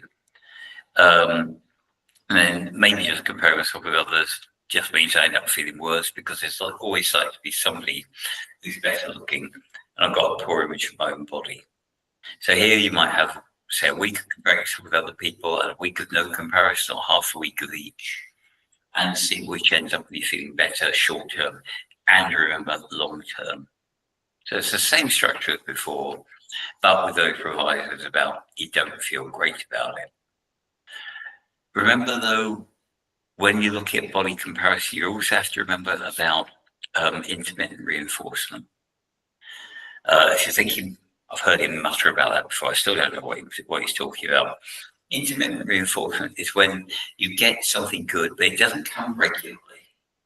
It doesn't come a particular number of times a day or a week or whatever. It doesn't come in a predictable pattern. It's a bit like winning on a fruit machine. If you want to keep somebody winning on a fruit or playing a fruit machine, you give them randomly spaced out winnings. And that's what happens when you walk down the street and you're worried about your own body. You walk down the street, you look around you, and what you're going to see most of the time is people you think look better than you do because you got sort of you feel lousy about your own body. You think you look much bigger than you do. So you go down the street, you might look at 100 people, and of that 100 people, maybe 3 of them will make you think, well, at least they look better than they do. Now that is going to come randomly. It doesn't mean that you then evaluate and say, this isn't good for me. That's why we do the behavior experiment. In everyday life, if I go walking down the street, I see 3 people where I think, yeah, I'm winning. Is it better to keep looking? Look for more, what 10 come, maybe I can find more. Again, just like with playing the lottery, playing a fruit machine, I keep doing it because I'm hopeful that this will work out this time. It didn't work out last time, but it might work out this time. So with body comparison, we always have to say to people, remember the fact that you think you look bigger and worse than you actually do is going to mean it's really hard for you to see people where you think you look better than they do. But they're probably looking at you thinking the same thing the other way around. She looks better than I do. He looks better than I do. That only makes sense though, if you grow up in that, if you like, dominant white, Western thin ideal culture. I grew up in the UK, which is very much part of that culture, but it doesn't apply to me. Why not? Being male is quite a protective factor because all the advertising, etc., all the mythology is very much geared up towards females. Occasionally, they'll try to persuade men that they should change their look appearance a little bit smarter, but the great bulk of that Western thin ideal is geared up towards if you're female, you should look that way. I'm not going to go into the whole patriarchy thing behind it, etc. But suffice to say, I'm pretty sure there is one. Right. So let's see what this looks like. So we'll try the experiment. This will look like last time, but remember, we're going to build in a bit about, but you've got to remember, you can't win by saying, I'll never compare myself with anybody. Okay, so that's the gear here. Okay, now I just have to remember how to do all of this stuff, like change what I'm presenting. Fascinating stuff. Absolutely fascinating. Okay, and share this one.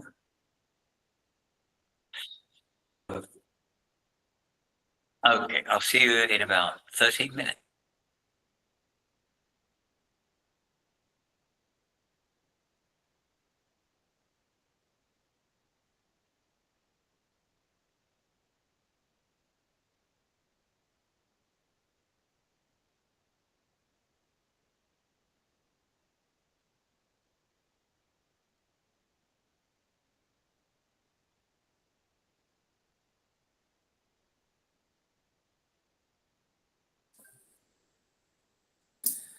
Okay, Jess, so we've talked about that body checking experiment.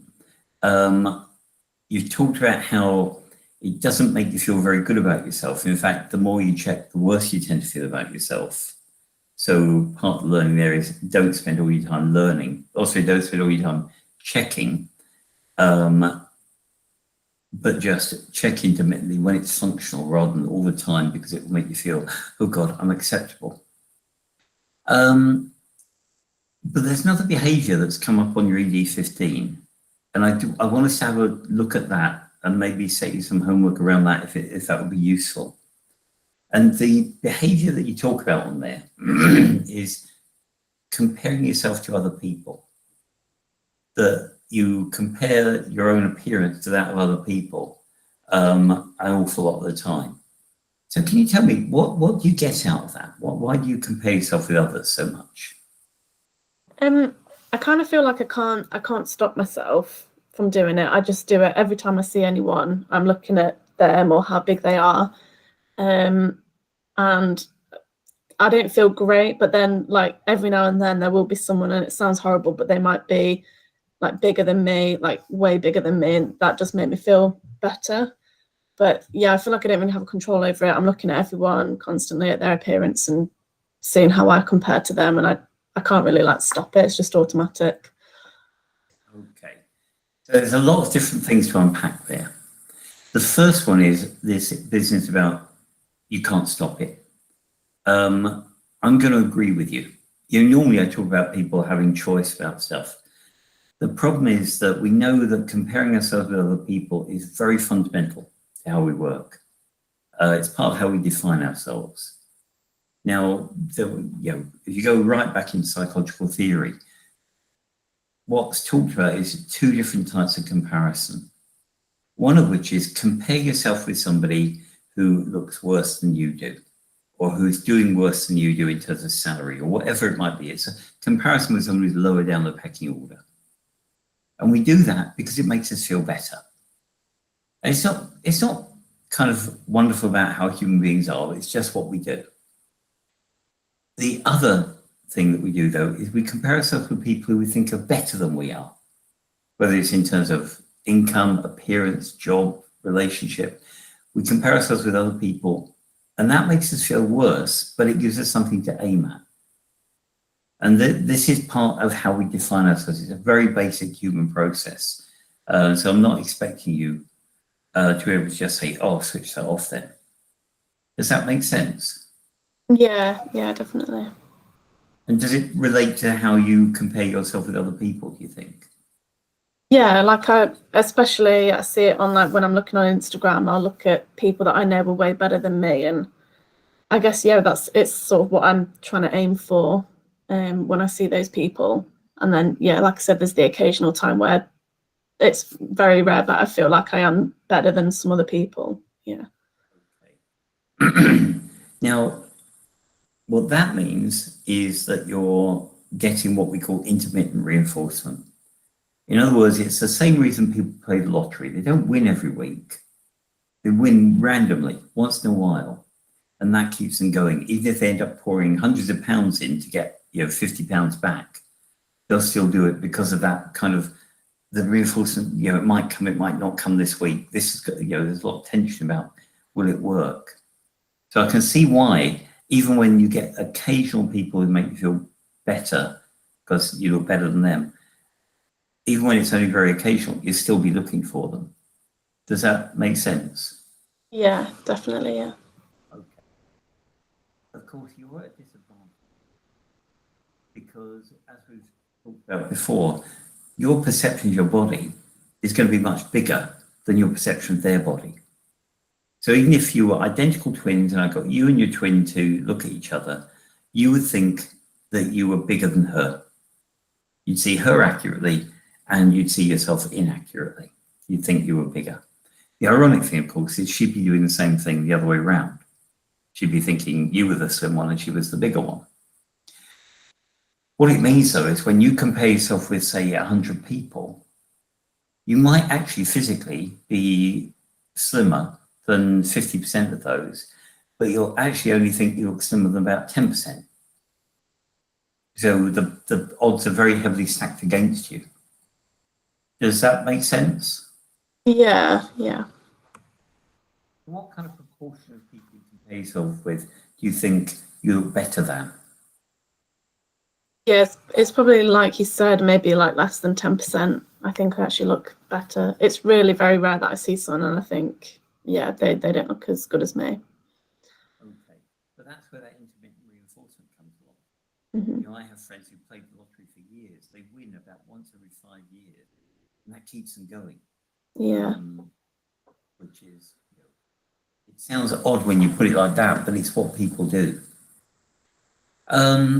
You also look at yourself online compared to people on Instagram. Yep. Is it only Instagram? Instagram and Facebook usually, but Instagram's the main one. That's mostly pictures, isn't it? So it's, yeah. Instagram is the one I'm going to worry about right now. Okay. Because as I understand it, Instagram is somewhere where people put up their best picture, or they put up a picture that they've changed somehow. They've made themselves look slimmer, or they've posed in a particular way, or they've used filters. Is that right? Am I close? Because I'm a bit old for Instagram, I'm afraid. Yeah, that's right. Yeah. Okay. So when you put a photo on Instagram, what do you do to it first? Well, normally, if I was doing it, I'd have taken loads of photos anyway, and then I spend ages trying to look for the best one. And then, yeah, you can put filters on it, makes your skin look better and a bit more flattering. You look more tanned. Yeah, the filter's the main thing. Yeah. Okay. And do you do that with your photos? Yeah, I do that. Yeah. Okay. So when you've done that, how do you know whether other people think that you look attractive or unattractive? What's your metric on that one? It was normally like how many likes I get on the photo. Okay. So when you compare your photo with a friend's photo or another person's photo, do you compare just the photo, or do you also look at the number of likes that they've got? Yeah, sometimes I look at the likes as well. Yeah. Okay. You compare yourself mainly with friends or with kind of Instagram stars, people, you know, celebrities in real life? Who do you compare yourself with?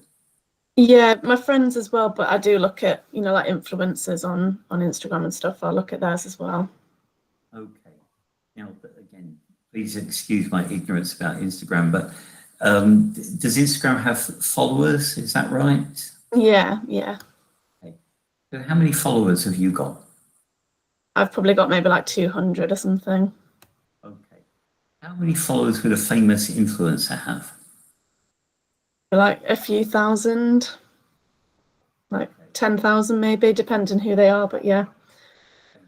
No idea who anybody is. So I'm not going to do this. But what I want you to imagine is you get 50 likes. I don't know if that's a normal sort of figure. They get 1,000 likes. Which do you interpret as being better? I interpret theirs as being better. Okay.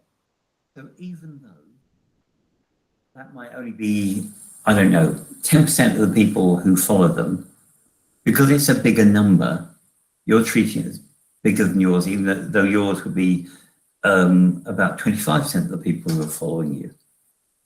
Is that right? Yeah, that is right. Yeah. Okay. One of the things I always say about something like Instagram is use it wisely, because it can make you feel bad about yourself. And I think you're a really good example of how it can make people feel bad about yourself. So let's think about what we could potentially do about this, okay? There's two possible routes. Route number one, try switching off your Instagram feed. Go to something more non-visual. Even if it's only for a week, just try turning it off, turn off the app or delete the app, and you can load it up again if you want to. But see whether you end up feeling as bad as you did before. Because my bet is, if you're like the other patients I see, almost the first thing you do is you wake up in the morning, you don't kind of go and get a cup of coffee, you check your phone to see how many likes you've gotten, who else is on Instagram. Is that a fair summary? Yeah, definitely. I usually just wake up and in bed, I'll just be scrolling through my phone already before I've even got out of bed. So I think one possibility that we should explore is turning it off, at least temporarily, and seeing what that does to your mood and what it does to your beliefs about yourself. Because it seems to be having an effect on both. The other thing that I would recommend we try doing is testing out whether reassurance seeking is as whether body comparison is as reassuring as you're assuming. So you're doing lots and lots of comparison to get occasional reassurance. I would like to get you to try something a bit more, well, it's the wrong word, but a bit more extreme, okay? So what I want you to do is I want you to rate each day how confident you are about your body. And I want you to then compare yourself with absolutely everybody you can. You know, whether it's online or in person, I want you to get out there, compare your body with everybody you can see. And at the end of that, come back at the end of that day and say, right, how do I feel about my body right now? How comfortable do I feel right now? Because if this is going to give you reassurance, by the end of that day, you should be feeling great because you have found several people who you feel better than. The alternative possibility is that you're going to be feeling really quite crappy because you've done this, because you have found lots and lots of people who don't reassure you. So one possibility is at the end of the day, you feel more reassured. The other is you feel worse about your body. Does that make sense? Yeah, yeah. Okay. And I want you to do that for 3 days. Then for the next 3 days, until we meet again, I want you to do it the other way around.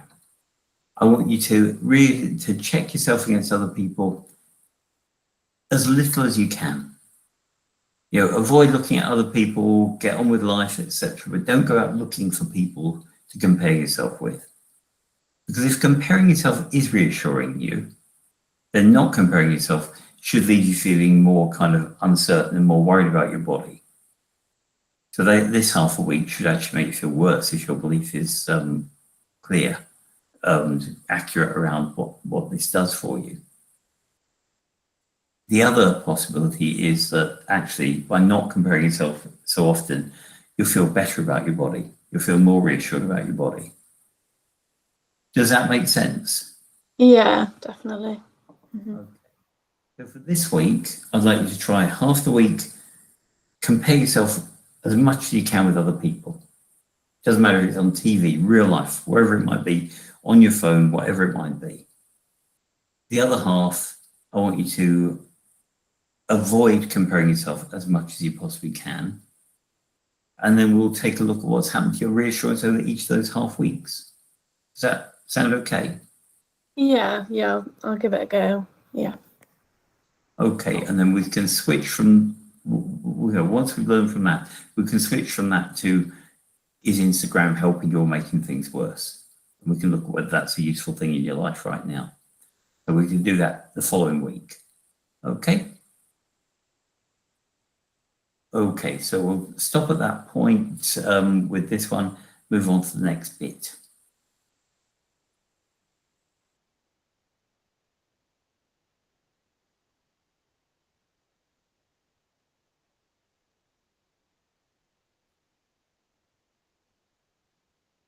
So we're just going to switch back.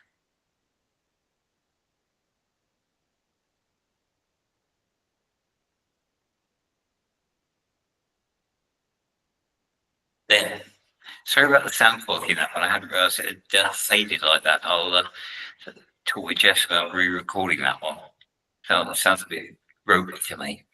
But any questions about that? Any queries about what we were doing, why we were doing it?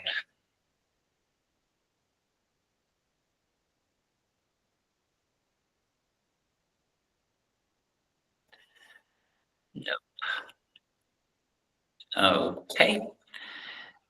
Sorry, just trying to make sure I've got the right pitch for the next bit. Okay.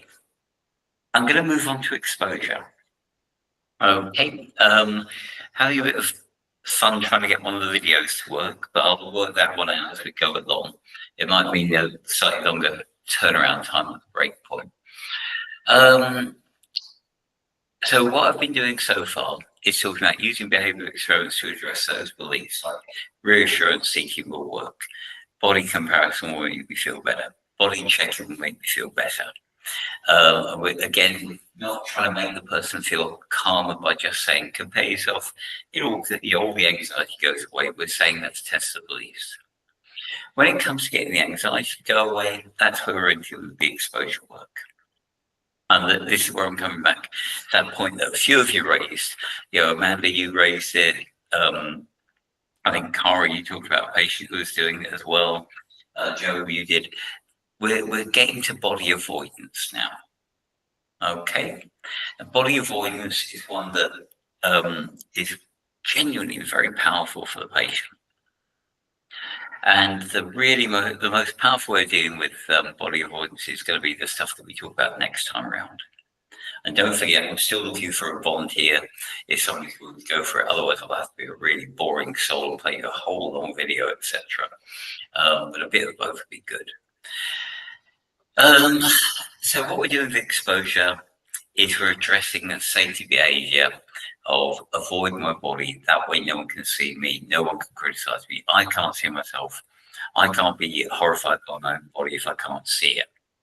Here, it's always helpful to think, okay, imagine that you just get a straightforward phobia. If I don't look at the spider, it can't get me. I'll feel calmer. If I lock the spider in the bathroom and don't go in, it can't get me. I feel calmer. But of course, after a while, all that happens is you look at that spider in your mind's eye and you think, it's huge. In other words, things we avoid become more threatening, even though they haven't changed at all. They become more threatening because we're doing the avoidance. And so we're looking at what happens when people cover up the body, they avoid mirrors, they won't let other people see their own body. We talk about people who maybe, have baths or showers in their clothes, etc. Their partner's never seen them naked, that sort of thing, as well as people who wear big baggy jumpers when they come to therapy. And it's really interfering with life. Really, really interfering, because I've known patients who walk down the road comfortably. My classic example of this, and this goes back a few years, but it's such a good example, was when I was working in London. I had a patient who came a bit late every time. And I would say to her, okay, look, we need to make sure that you're on time. How are we going to do this? She said, I get to the railway station,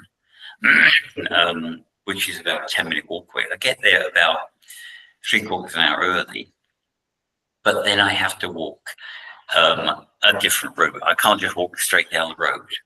Why not? Because I walk past big shops, and the big shops have big windows, and I will sometimes be terrified about seeing myself in the big window. So what she had was a brilliant route she'd found for getting from the railway station to my office without ever passing a shop, which in that bit of London was quite difficult. And she literally, I did get her to show me this on a map, she would literally go from Victoria Station, she'd follow some of the back streets of Pimlico, end up crossing the River Thames and coming back on the next bridge up to get to my office without going past any shop where she might see a reflection. Now that was just one person. Lots of people got different problems about their appearance, but that was just such a concrete example of the sheer degree of difficulty in running life if you are constantly trying to avoid your body. Of course, you talk about the body as being a fluid object. I've got to avoid looking at my body. And that means I've got to avoid other people looking at my body as well, because they all have judgments about it. This builds up into a massive set of safety behaviors around how I can dress, how, what bits I've got to cover, etc. Patients will turn up on a boiling hot summer's day wearing something like the biggest junk you've ever seen in your life to cover what they look like. And it's completely unrelated to what they actually look like.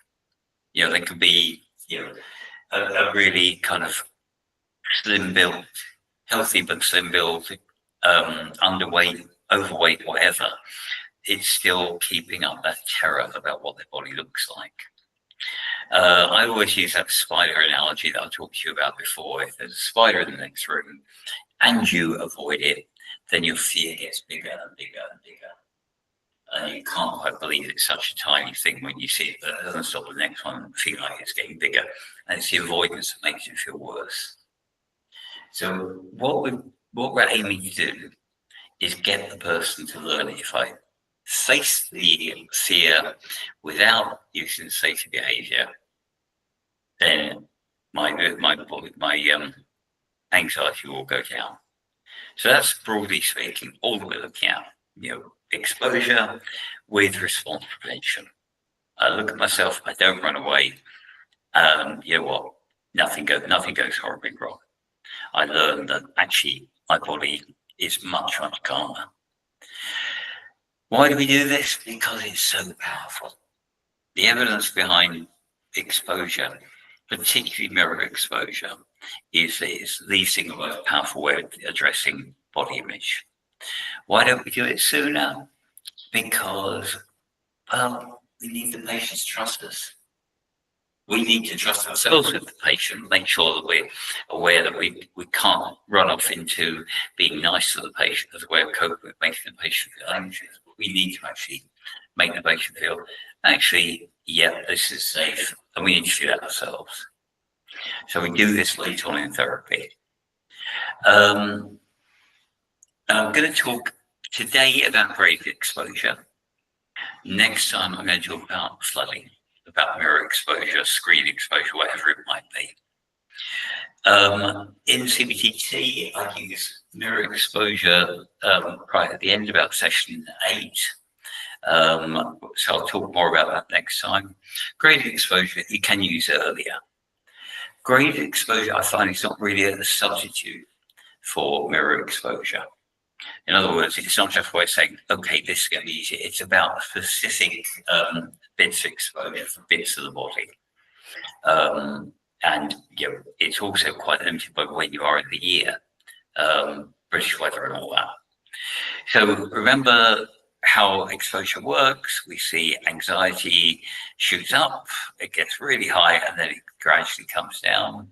And then next time around, it goes up, but not as far. It comes down quicker, etc., until you get to the point where the anxiety level is nothing unmanageable at all.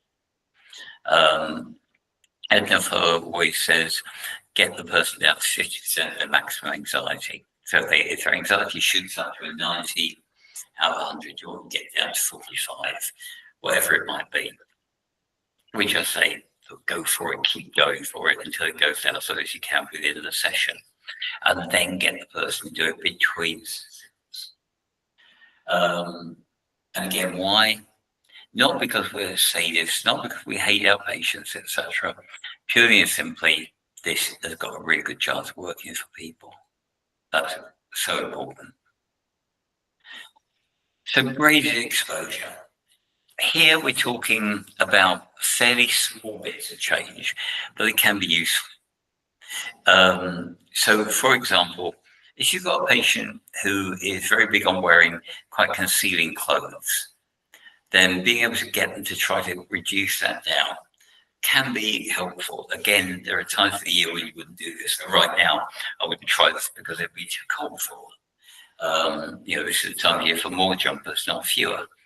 But there are people who will benefit from this from time to time. So again, this is not the biggest form of exposure for you to use. You'll more commonly be using mirror exposure, but this is just one to have in your toolkit. So we've got somebody who wears quite concealing clothes, and what's happening is that that's actually making them feel worse about themselves. Just think about it. If you wear something that conceals what you look like, you end up more scared about what's hidden by it.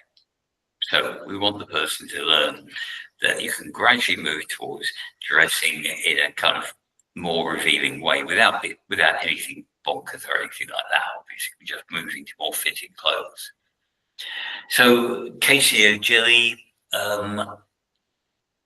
we tried this out. This was me and one of my assistants. We tried this out And over the course of a week, she went from wearing what I think of as a poncho. I don't know if that word still exists, but it's a great big baggy circus tent thing. She called it a circus tent. I call it a poncho. Same sort of broad idea. Really huge, great thing that really completely concealed what her body looked like. It did make it look like it must be massive because it was clearly geared for a much, much larger person. But what we encouraged you it was to change to more fitting clothes in a gradual way. So instead of going straight for look at your body, which we'll talk about next time around, we went for, okay, if what you're wearing is this size, how about wearing something that's a couple of sizes too big, and then tomorrow something that's one size too big, and so on and so forth. So she borrowed and bought a couple of tops, etc. And what she realized was day one, anxiety very high, but if she stuck with the fitted top or the more fitted top, then the anxiety came down.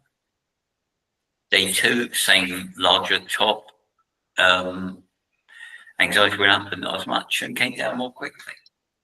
After that, she shifted to the next of the fitted tops and found, yeah, guess what? Anxiety went up but came down more quickly, etc.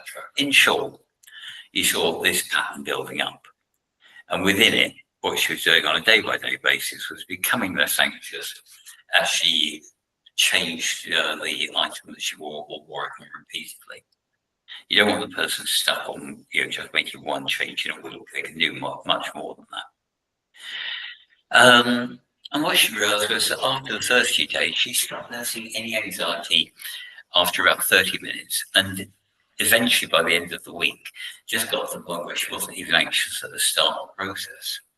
Now, that's exactly what you'd expect in terms of the theory, in terms of the practice. The one thing that she did, which was at least entertaining, was she said, I got back after 2 weeks. I saw my big on top, the one that I've been wearing for years, the big poncho type thing. And I thought I'd try it on. And I looked at myself in it and I thought, that makes you look awful. Really, really awful. And that was the point where she realized that her safety behavior, wear the big top so you don't look terrible, people can't see that you look terrible, actually was having exactly the opposite effect of making people think she looked big, but making her think that she was big as well. So broadly speaking, that's what you do with graded exposure.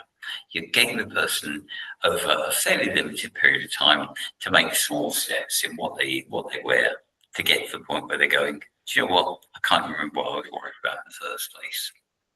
It's standard exposure with response prevention. And as long as the person goes on with it, it tends to be pretty effective. Any questions about that before we take a look at an example?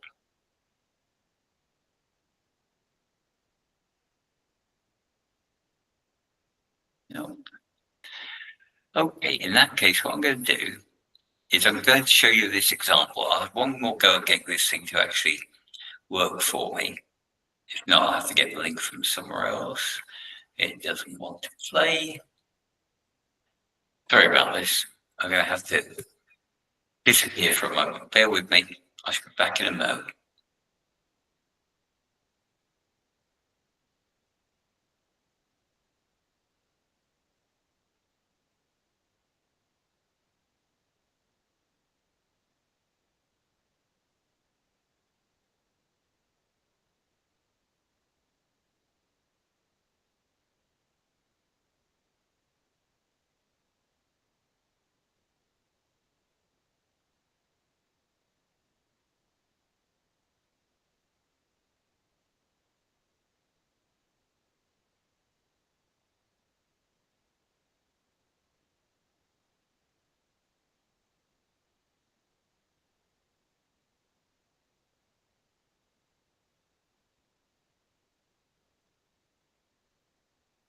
Sorry about that. I managed to kick myself out of the room, but I did find the thing that I needed, so I'll give that a try. Okay, so just going to show you what it looks like when you set this stuff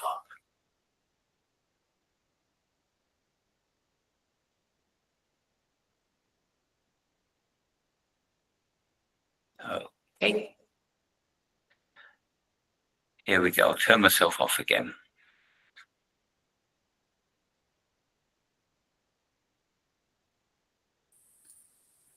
Right. Now, you've done your body checking experiment. That's great. You've worked on the mind reading. The survey's coming back and it's still not saying what you thought it was going to say. And you're starting to see your beliefs around that shift a little bit.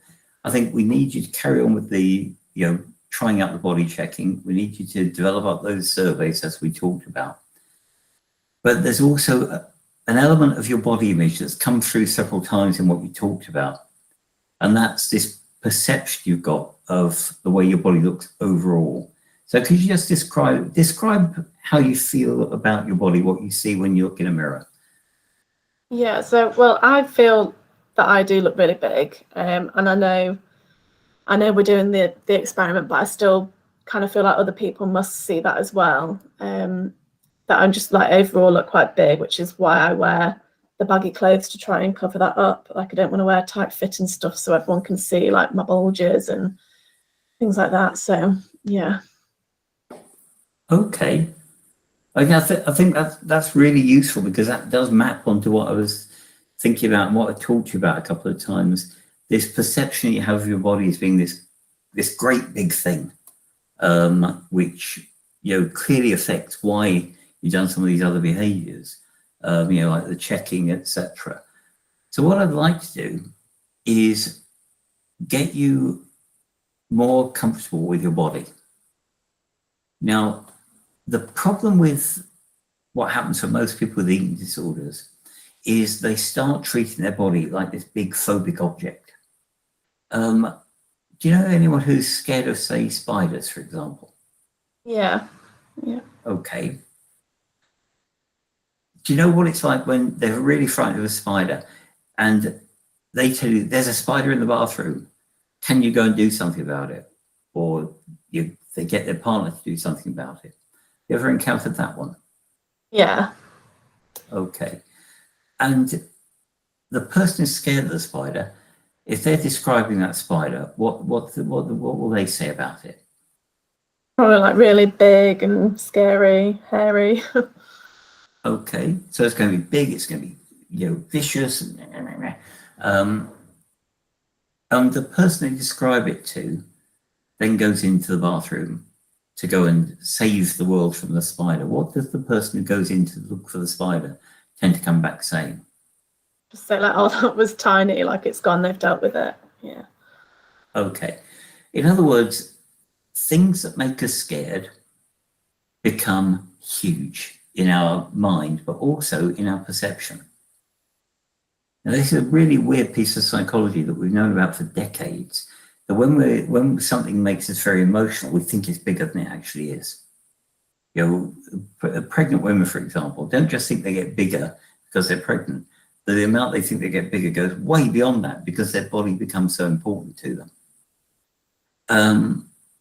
What I'm concerned about is that you're treating your body just like one of those spiders. I don't look at it. I don't want to see it. I'll keep my eyes closed, etc. I don't let anybody else see it. I don't want to describe my body. I run away from situations where it might have to be exposed. Like I don't go swimming, for example. All of that can add to this experience of my body must be huge. Does any of that ring any bells for you? Yeah, I think that's exactly how I feel. I don't want to see my body. Don't want anyone else to see it. I guess, yeah. How I feel in my head is that I am just huge. Yeah. Okay. Now, don't get me wrong. I'm not saying that you're huge or tiny or anything like that. What I am saying is I think your perception of yourself is way beyond what anybody else looking at it would see. You remember with the surveys, we said, hang on a minute, other people don't see you the same way you see, or you believe they're going to see you. But it's also important to notice they didn't agree with you about what size you were.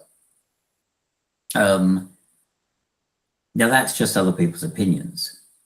What we really need to get over your body image problems is for you to not run away from your body so much, not hide from it. And as an example, I've worked with plenty of patients where they have all the mirrors are covered up in their house, apart from one little bit where they can see their face. I've worked with people who will go in front of a mirror to check, the arm fat you were talking about before. They'll go in front of a mirror to check that, but then they keep the rest of themselves out of the mirror so you don't see their whole body. Does any of that ring bells?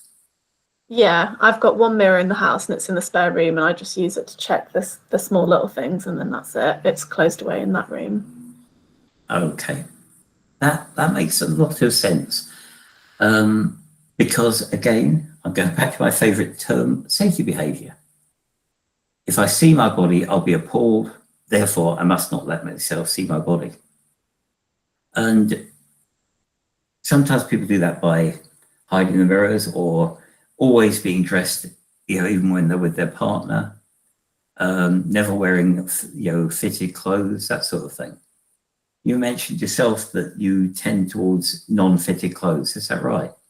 Yeah, like both in and out of the house. Like I wouldn't want my flatmates to see me either in tight-fitting clothes. Okay. This sounds like classic avoidance. Absolutely classic.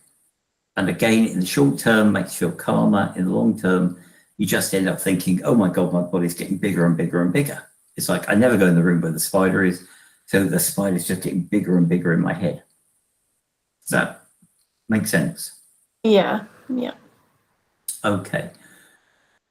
So where do you think I'm going with this? Come on, we want you to get to be good at doing therapy. Where do you think I'm going with all this?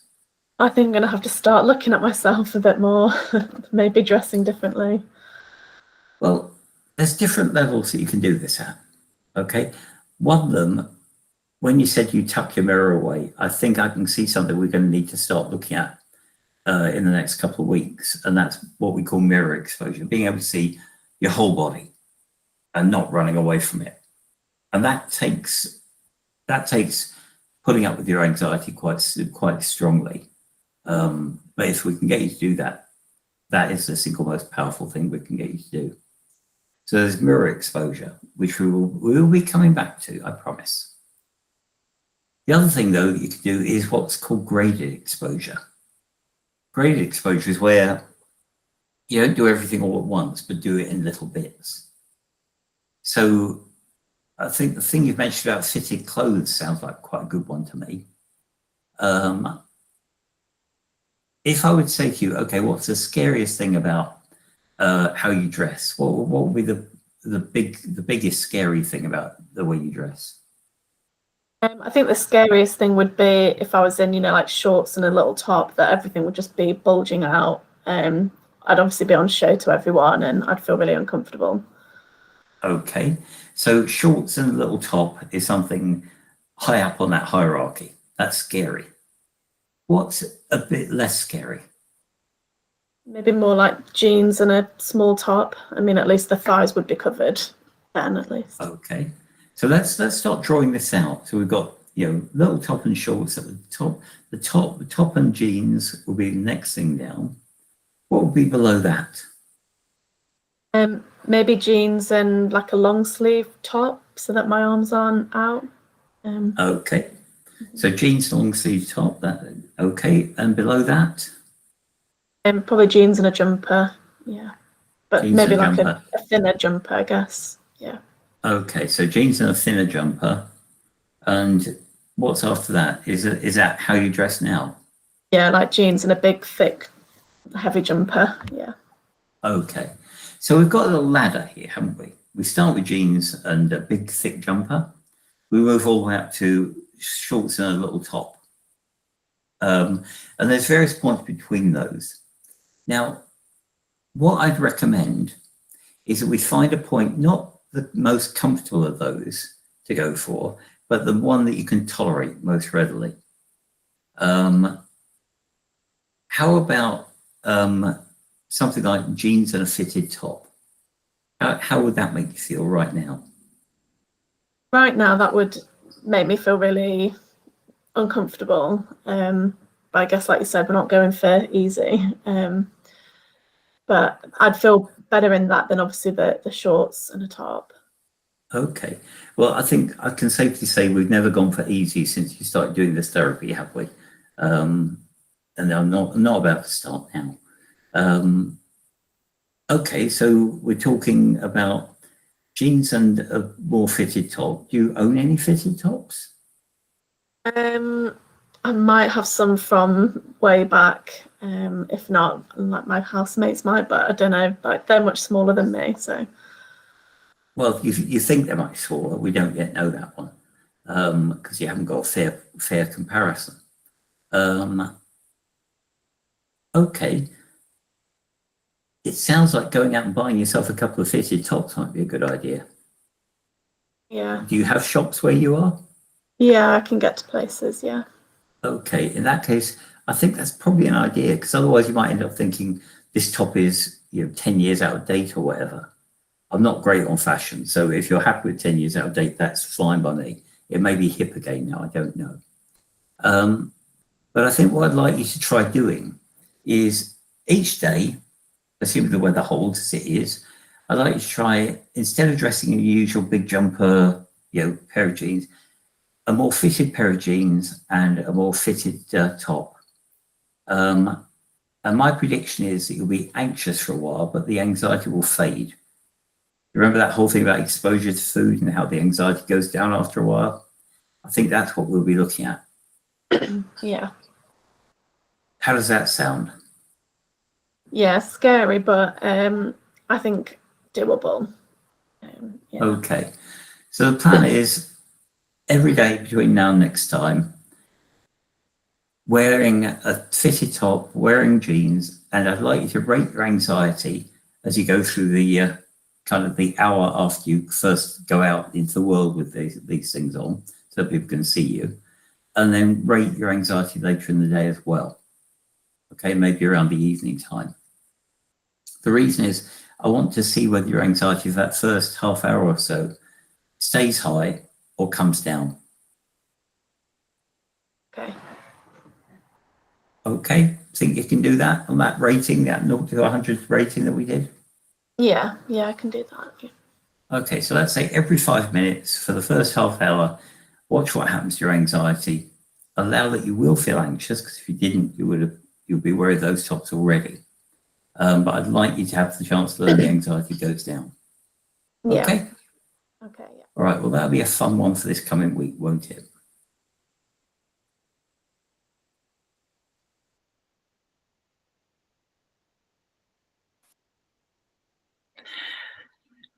Okay, so hopefully that gives you a broad idea. There shouldn't be anything that interesting or exciting in there, because what we're doing is taking exposure and just transposing it onto body image stuff. But are there any questions about what was going on there, about what I was aiming for, or does that make sense enough to people?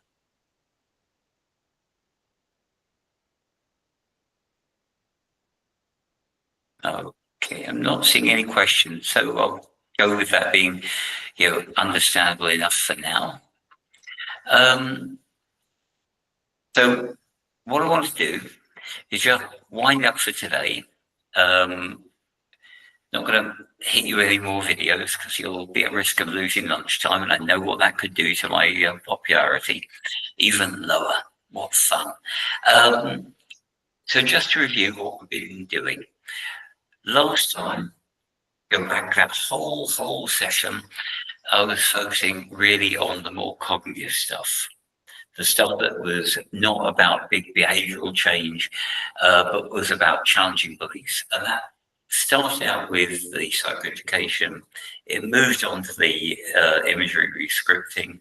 It then started very subtly behavioral experiments in the form of surveys. Now what I've been doing today is carrying on working with the cognitive level where you're testing out beliefs using behavior. Again, remember, very Beckian stuff. And started you on the dread path towards exposure therapy. So what I'm hoping is that you'll be able to say, okay, when I see a patient who's reassurance seeking, who's body checking, body comparing, okay, I know what I'm meant to do.